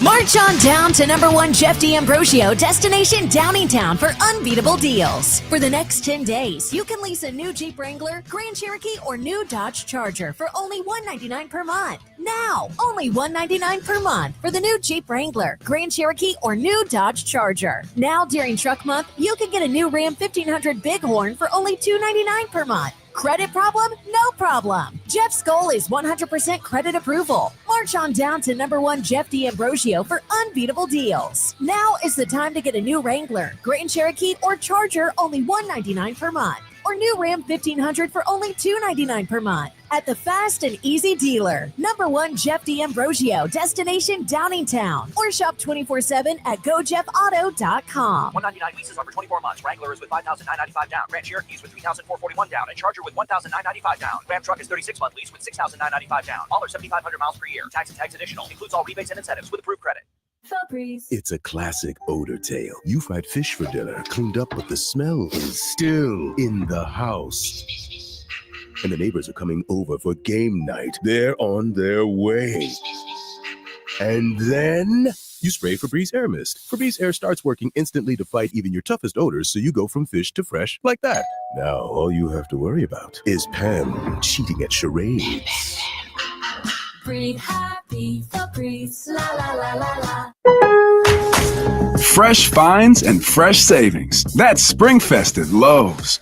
Right now, get a free Select Ego 56-volt battery when you buy a Select Ego trimmer, blower, or mower.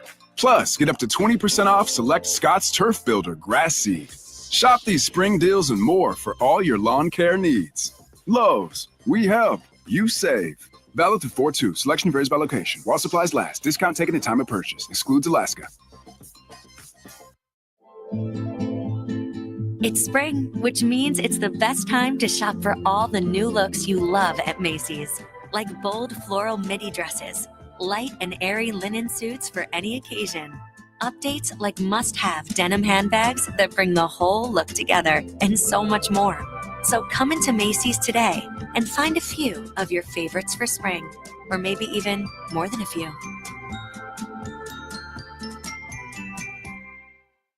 #1 on your car radio preset and the new and improved iHeartRadio app. WDAS and WD273D Philadelphia is Fox Sports Radio, The Gambler.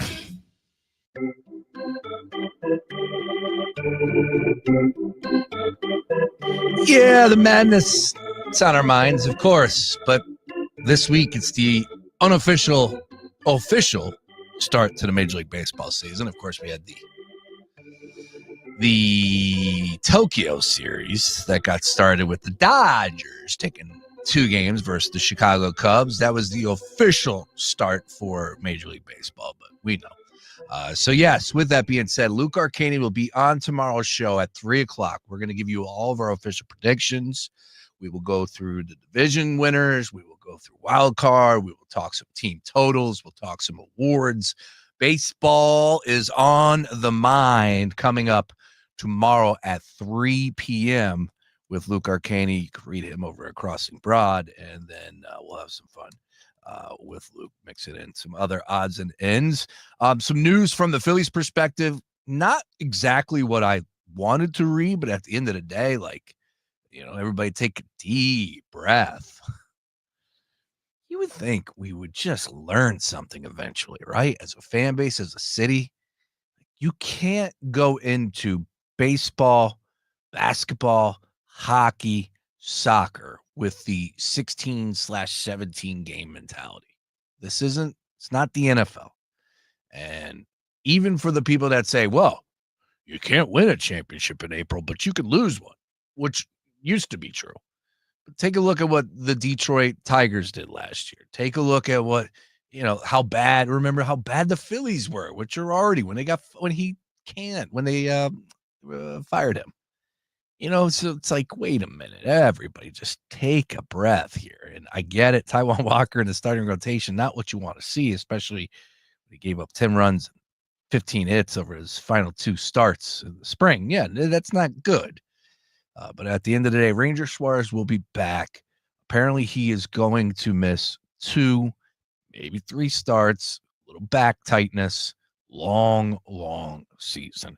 I was just wondering about Andrew Painter, but they're not going to rush him back, any way, shape, or form either after that injury. So Painter won't be back or be up in the major leagues until the summertime. If that's the case, we'll see. And Ranger Suarez is going to be all right, but it is still a little jarring to see that hit the timeline yesterday. But we'll see. Again, Phillies opening day this week. What's that, Thursday? Phillies opening day, I want to say on the 27th. I should know this. I'm sorry. I thought I did. I know that their home opener is on a Monday. Yes, Thursday, March 27th. And then they'll have Friday off. Rest of the league will get going. And then they play Saturday against the Nats. So they got 3 against the Nats. And then they come home to open up at 3:05 on a Monday. Give me the Oregon. Ooh, whoa. Why is my buttons off here? Come on, give me the Oregon. Thank you. Let's go here. It's a Monday for everybody. It's all right. Yeah, we'll hit on everything tomorrow as far as Major League Baseball is concerned. We will hit and specifically, like I said, fire on all things from the standpoint of sports gambling angle. Of course, we'll talk a little bit more Phillies, get some big picture stuff going. And if you don't follow Luke by now, what are you doing? Arcani Luke, all one word. Of course, we're going to be doing a lot as soon as the season gets going. And look, we'll see what happens as far as with the success in the beginning of the year. But, you can find me in that May, June, July window. That's where I'm looking for the Phillies to have some wins at home. And you might actually catch me at the ballpark. They are having a great special down there. So if you are interested in seeing Phillies in cold weather in April, then go ahead and take them up on that deal at Phillies.com. But for me, I'm good on that. I'll pass. We'll see what happens. All right. And then, one discussion from the world of Major League Baseball that I was finding myself in was just talking about the division. And it's crazy because you start looking at what Spencer Strider is going to be this year off of that injury. You just think about the Braves and how many injuries that they did have last year, what they were able to get from guys like Matt Olson, who could potentially be the home run hitting leader again, minus Shohei Ohtani. But they just have an embarrassment of riches with Ronald Acuna, of course, As I said, they went on and got Profar. Sale was a great addition last year. Austin Riley at the corner. There's a lot to like. Albies, the list goes on and on from the Braves. And I'll give the edge to the Braves to win the division. I'm not going to sugarcoat that. And I think 2 years ago I said that the Braves are going to win the division. They did. Phillies had a better run. Kind of expected that once postseason got here. As we sit here today / tomorrow, I will say that the Braves will be my pick to win the division. Does that mean I don't think the Phillies can? No. I think the Phillies can win the division, but it's hard to pick against the Atlanta Braves with everything that they're having going for them, getting back in a rotation, getting back into the lineup, and the moves that they made this offseason. But I do have my eyes on the New York Mets, and specifically because of the starting rotation that was just put out yesterday. They officially named all 5 starters. Singer's a number 5 starter. I didn't get that. And we'll see again, 162. You can't get crazy.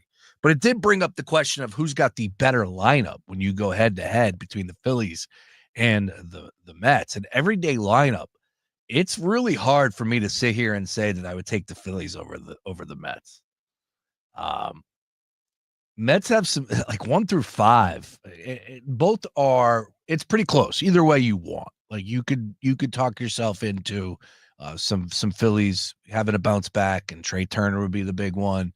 But that 1 through 5 from the Mets, I think, could be pretty explosive, pretty dangerous if Vientos is as good as advertised. If he was the hitter that he was last year, and literally in the stretches of the postseason and in that month of September, they're going to be dangerous. But man, that rotation is awful. That is a bad starting rotation. So you just assume that the Mets will be front runners to land a starting pitcher or 2 at the trade deadline or throughout the course of a regular season. I just expect that to be the case. But who knows? And even then, like how many times have the Phillies had a better rotation and come up short, right? You just go back to the days of Doc and Royale as well. You go down that list, right? When you had those amazing starters here in that 5 rotation, it's just like they didn't win a championship, right?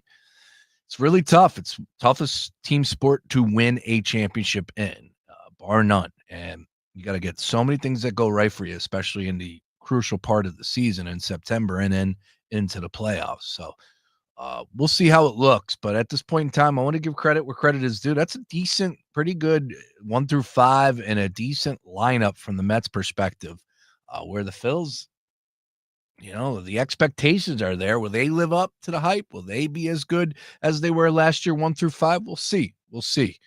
But I look forward to that discussion with Luke tomorrow. We will get into a little bit more of that. And like I said, as far as baseball is concerned, talk a little bit of the divisions and so much more with Luke Arcani. All right, one more before we get back to the madness from the weekend. I get it. Like this is where we're at in the world of the NFL. We are scraping the barrel for starting quarterbacks. So much so that the New York Giants are ready to throw a parade for the one, the only, Jameis Winston. I know I'm better than this. I know. I'm just praying for the Lord to deliver me from pick sixes.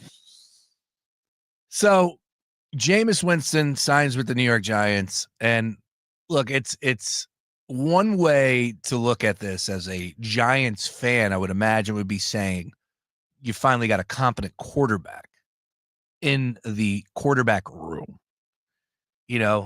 Like Daniel Jones was not a quarterback. Couldn't throw the football. Tommy Cutlets, is he there because he plays the quarterback position well, or is he there where it's a little combination of everything with the fan base? I think that's real, right? All in all, Cutlets did have the one game that he played okay, but other than that, come on. It's not an NFL quarterback. I'd be embarrassed to have him on my team. I would. But Jameis Winston, to look at him, anything other than the fact of we are a complete, utter disaster at that position, and we are so desperate that Jameis Winston is going to be our starting quarterback. And I like Jameis as a man. I do. I like him. I think he's fun. But as a starting quarterback, who do you have the one good season And that was it. Other than that, he is this dude. I know I'm better than this. I know. I'm just praying for the Lord to deliver me from pick sixes. He's a quarterback that got on a microphone and prayed to the God above about throwing pick sixes after a nationally televised game. This is your answer at the quarterback position. Of course, it's not. They're going to draft Shedeur Sanders. So that will be the game plan for the New York Giants in 2025. Roll out Jameis Winston to start the season, and then you'll get Shedeur Sanders. Now, I am under the belief that Shedeur Sanders is going to be a good pro. That's going to take some time, though. And I don't know if they're going to make the necessary moves to keep him upright, to keep him healthy. A rookie quarterback in that city, after opening up the season, 2-4 with Jameis? That's got disaster written all over it.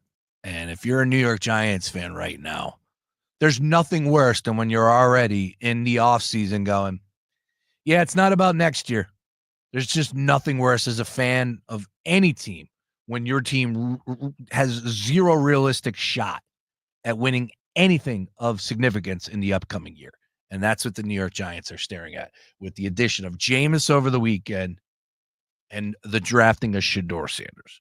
Could they go up and get Cam Ward? I still think, I slightly have Cam Ward better than Shedeur, but I still think you're dealing with a team that's maybe going to win 5 games next year, tops. What a disaster. And, we can go back and forth as far as, some of the moves that they have made over the years and what was the right, what was the wrong. But again, when you have the most the most important position in sports and your answers, you're going to have a rookie and you're going to start with Jameis. I know I'm better than this. I know. I'm just praying for the Lord to deliver me from pick sixes. You're in trouble. All right, quickly on this one, a couple odds and ends before we get out of here. Once again, Daily Ticket with you here. Be sure to follow us at Fox PHL. Again, we're going to be going live at night all throughout the course of this week. Got Ryan Beef Coyle, got all the big brains ready to go for college hoops this week with the madness. 2 quick ones. First of all, Steph Curry and that shot he hit. Did you see that? Where it was a full court heave as he's walking into the tunnel. That's the thing about Steph. He does this, I think, at home games. I don't think he does it on the road. I could be mistaken, but he does a whole spiel where it's so boring for him shooting these logo threes and everything else that he's got to literally turning it into a putt-putt situation where he is off to the side behind the basket, throwing the ball up and making these ridiculous shots. And I've never seen anybody do this before that was real. It was a legit full court heave plus 15 feet more, where I literally had to send it to the group asking if it was real or not, because it's the world we live in these days. And it was real. Now, that's nothing, and I wasn't going to bring it up. It's a great shot. It was really crazy. But what's funny to me? It's like when you put this stuff out there on television and you get people like Jason Williams, I saw this morning, go, oh, that's not a big deal. Dude, he did that in a if I had to throw a basketball full court, I'd be scared that I was going to hit somebody and kill him. Steph's back there, and he just heaves this thing, and it looked like it was meant to go in the whole time. Insane.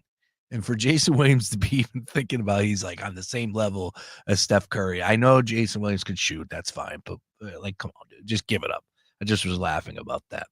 And last but not least, thank you, Tiger.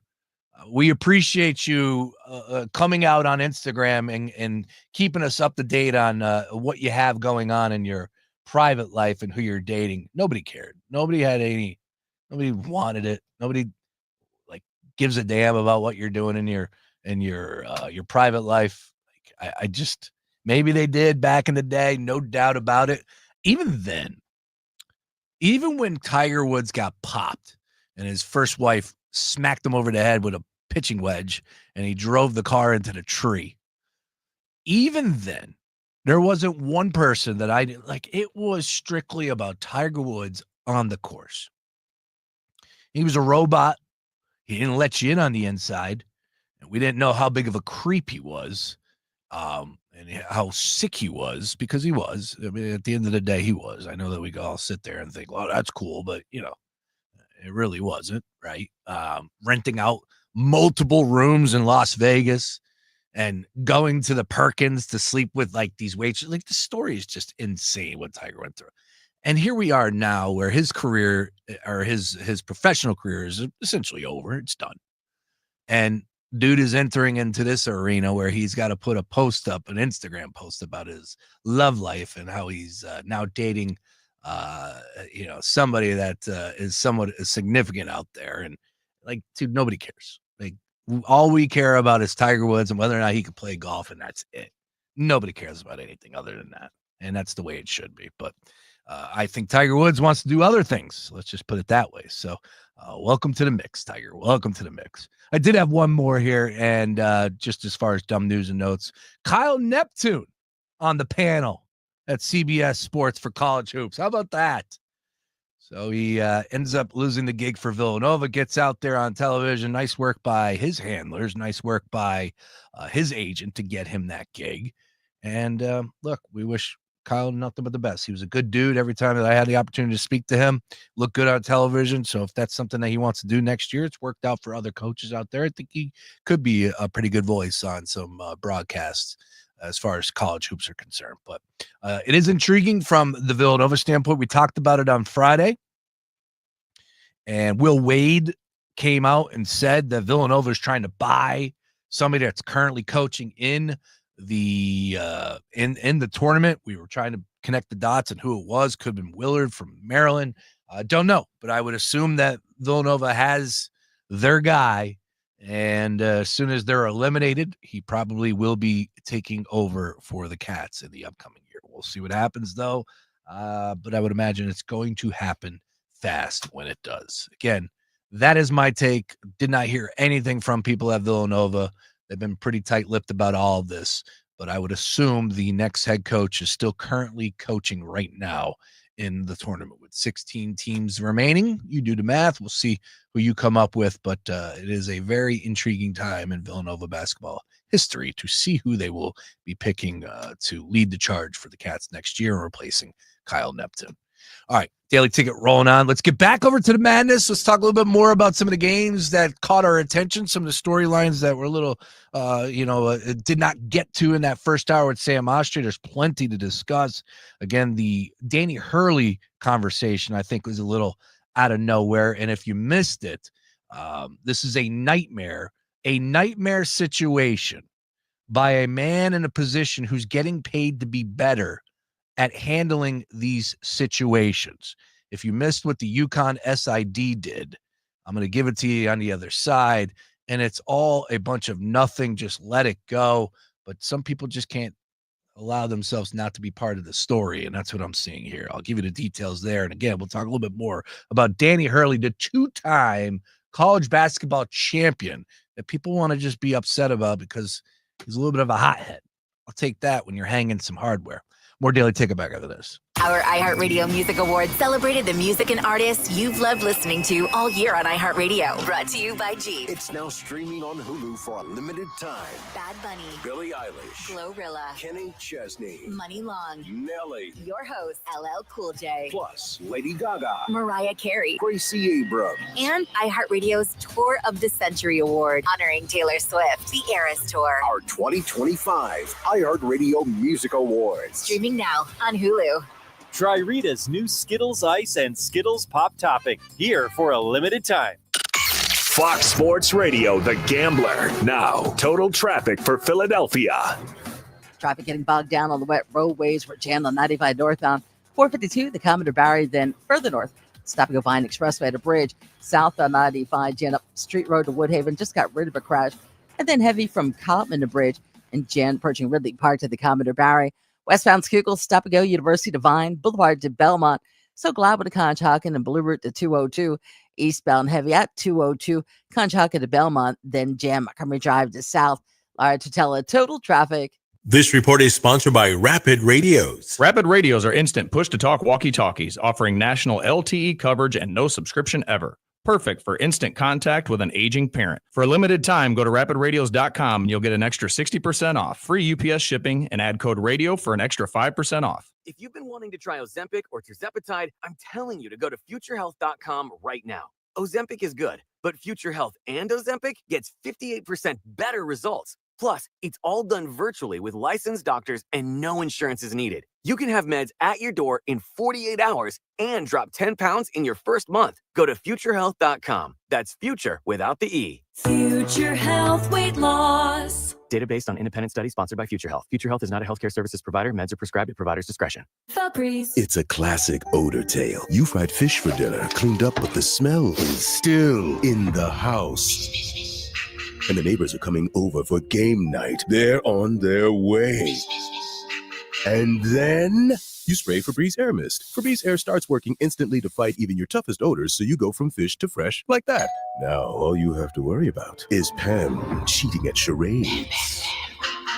Breathe happy, Febreze. La la la la la. Hi, I'm Jenna Fisher. A little over a year ago, during a routine mammogram and ultrasound, I was diagnosed with triple-positive breast cancer. Caught early, many common cancers have survival rates well over 90%. The Screening Time Off program encourages employees to take time to step out for screenings. Be the world's best boss.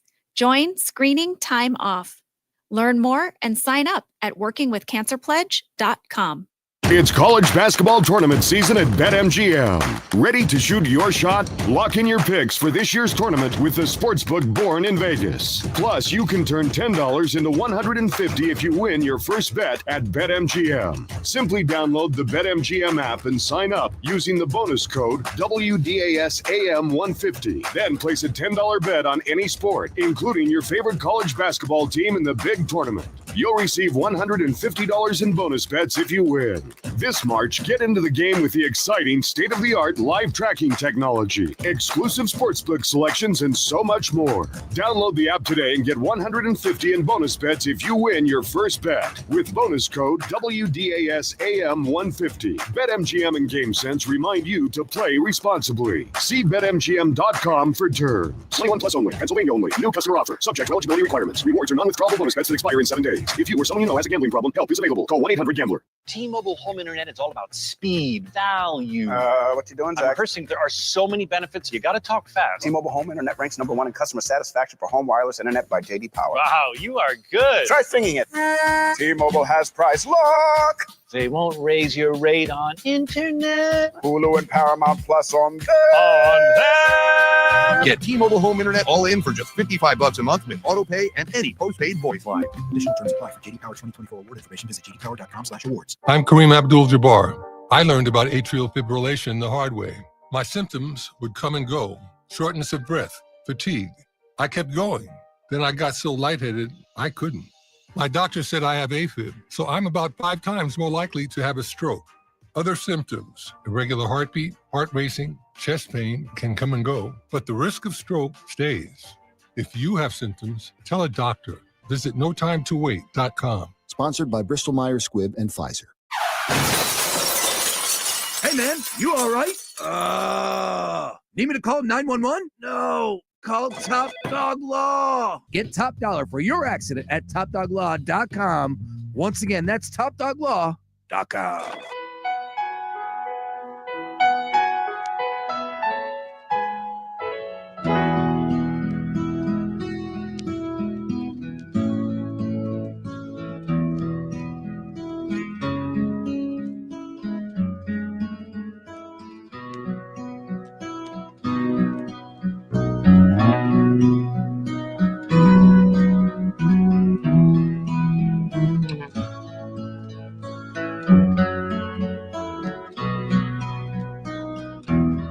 Oh, you're probably wondering what the hell I'm playing the Masters music for.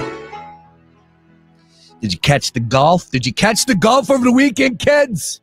Victor Hovland. Strong. Victor Hovland, he rallied. Took out Justin Thomas. Shot a 67 on Sunday. And I know Luke Arcani was feeling JT. Just tell you what.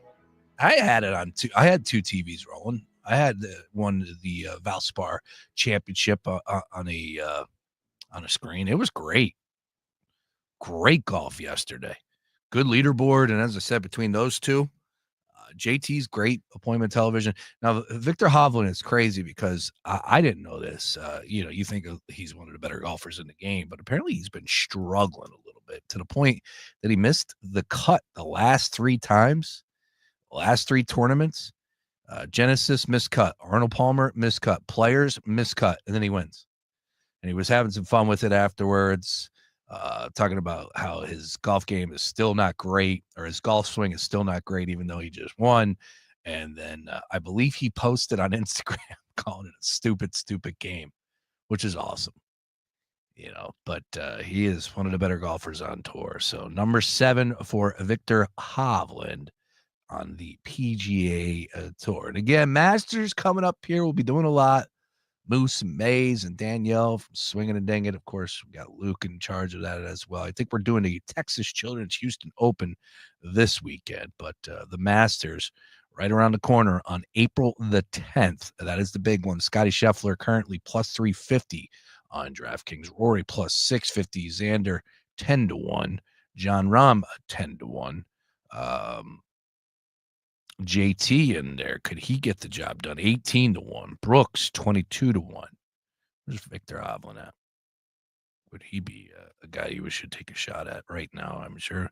Well, he did just win yesterday, so we would assume that his number did take a hit versus missing 3 straight cuts, and having that to Ashke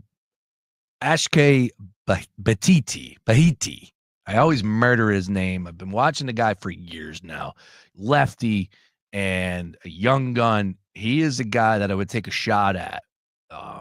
Just a shot to see if he can get a green jacket. And he's been able to win before, and a good number at 80-1. Somebody was talking about him the other day. And I said, you know what? I like that wager. I need to get in on that action right now. I think he was 100-1 to win the Masters. But at 81, that will be my long shot to take at this point in time.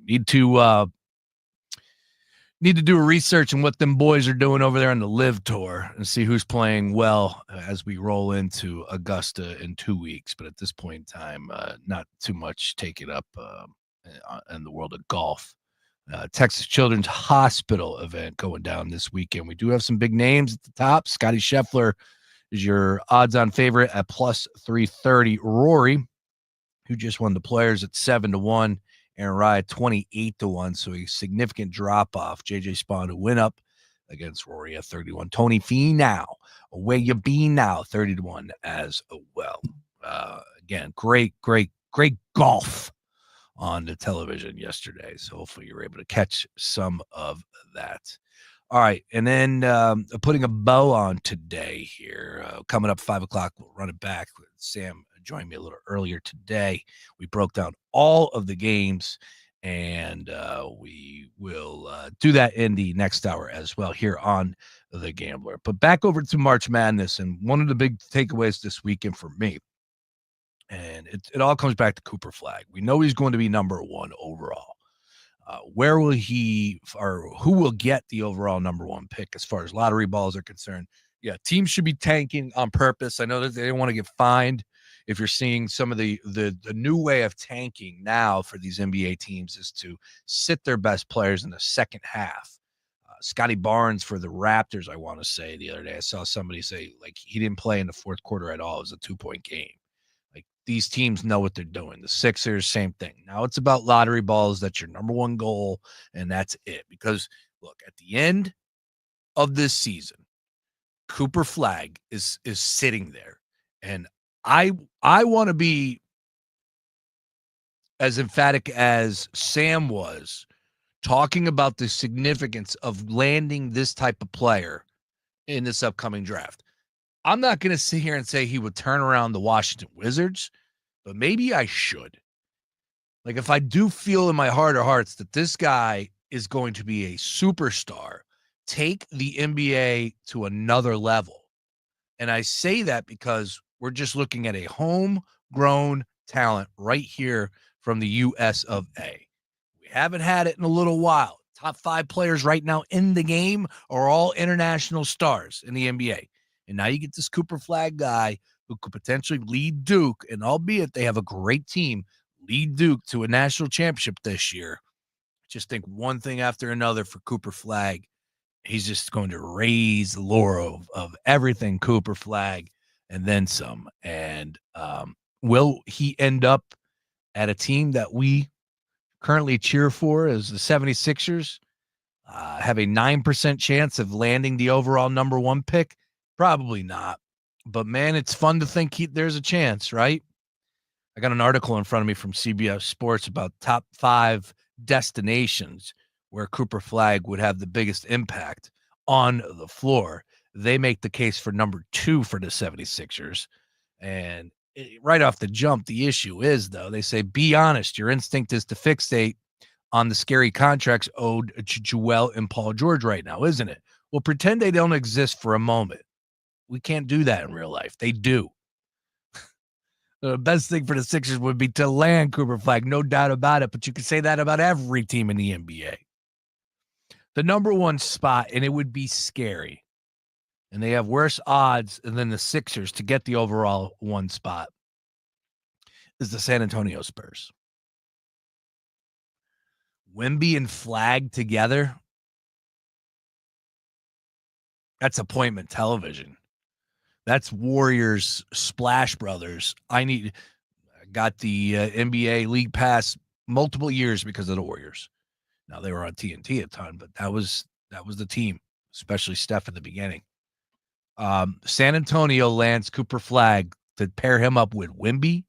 Yeah, that's appointment TV. That would be insane to see that happen. Hopefully that's not the case.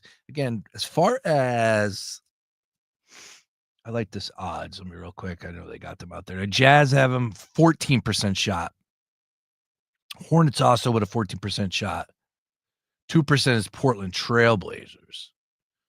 And we know the Wizards have the number 1 opportunity, or the best percentage shot to land him. And I would hope that he doesn't end up there. I don't want to see him end up with the Chicago Bulls either.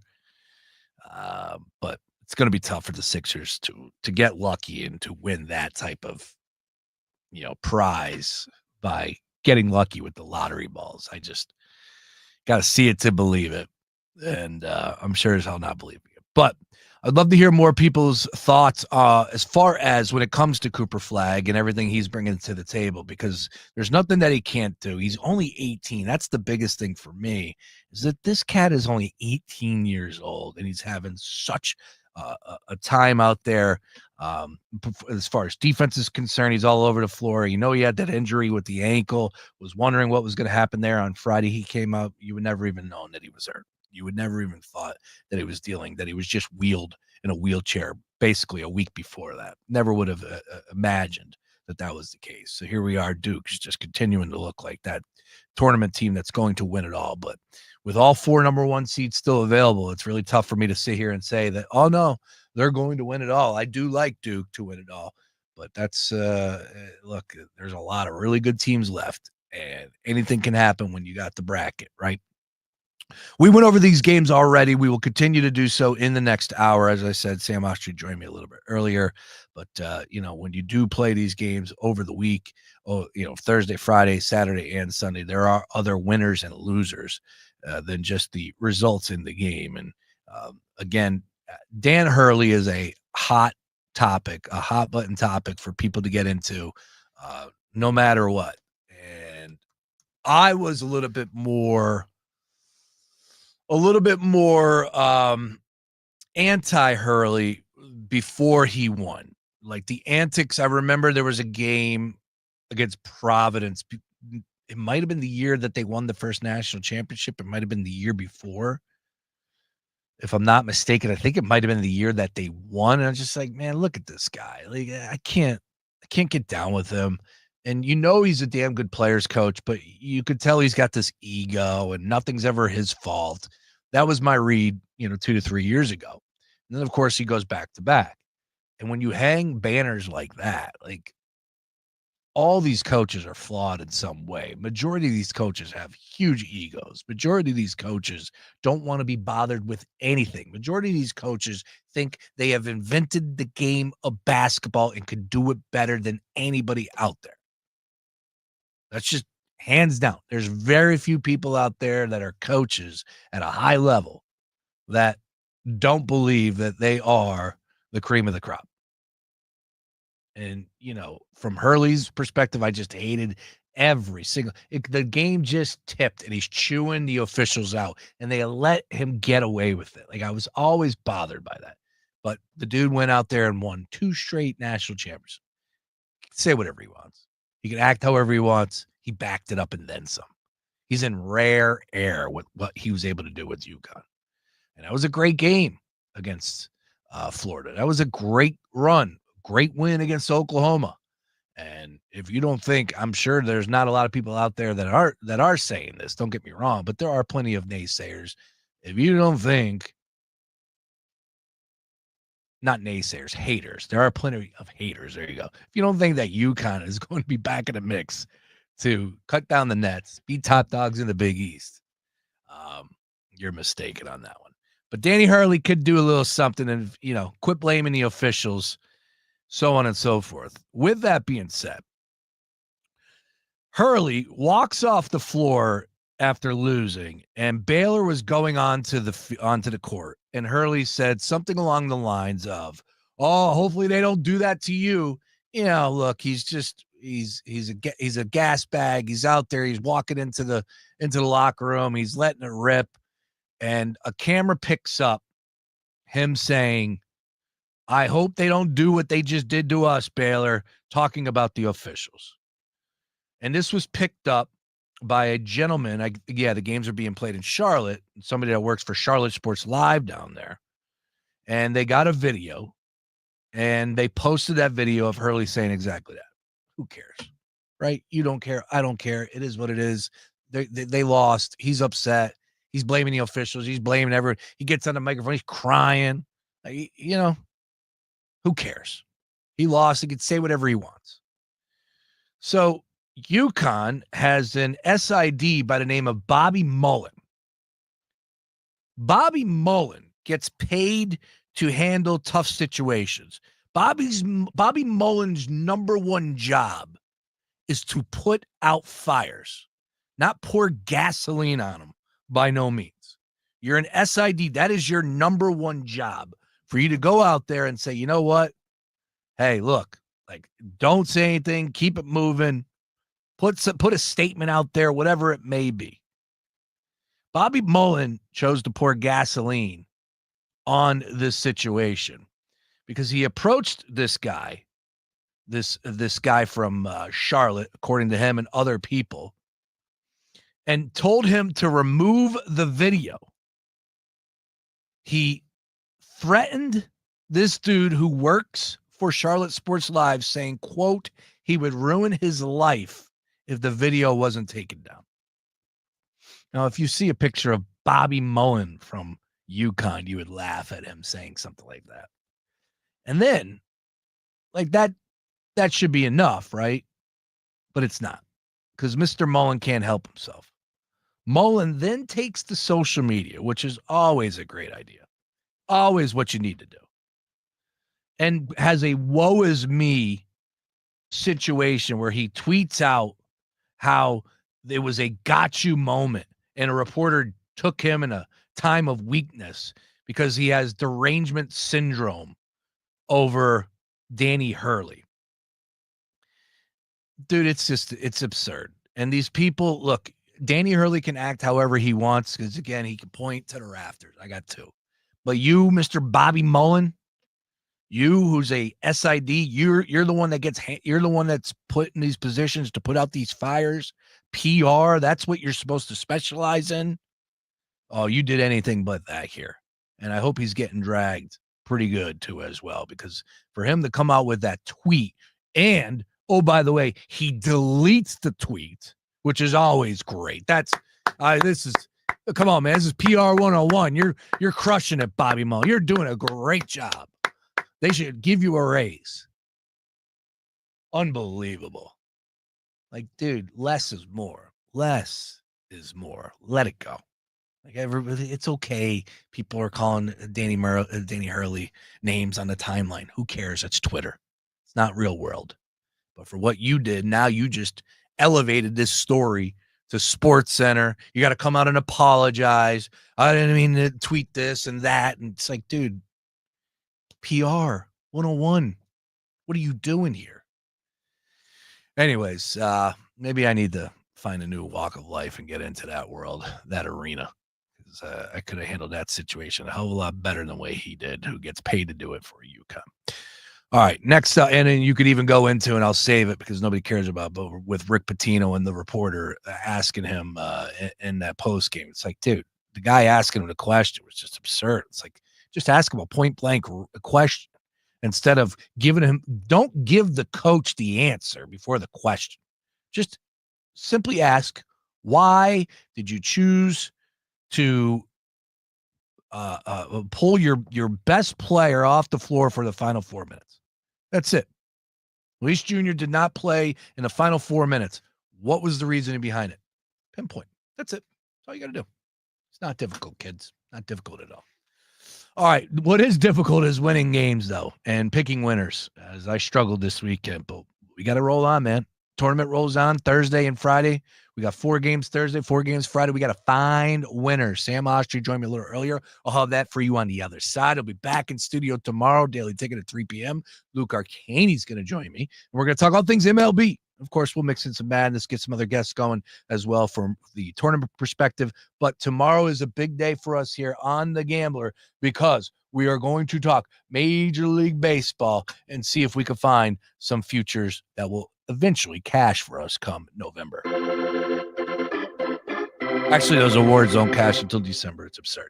All right, fun show today. Hopefully everybody enjoyed it. Make sure you follow Sam on all things socials. Read him at The Score. Shout out to Sam Oshtry. He joins me on the other side. I'll talk to you tomorrow. Peace. Looking to elevate your golf game? Welcome to Penn Club on 2nd in the heart of Conshohocken. With over 350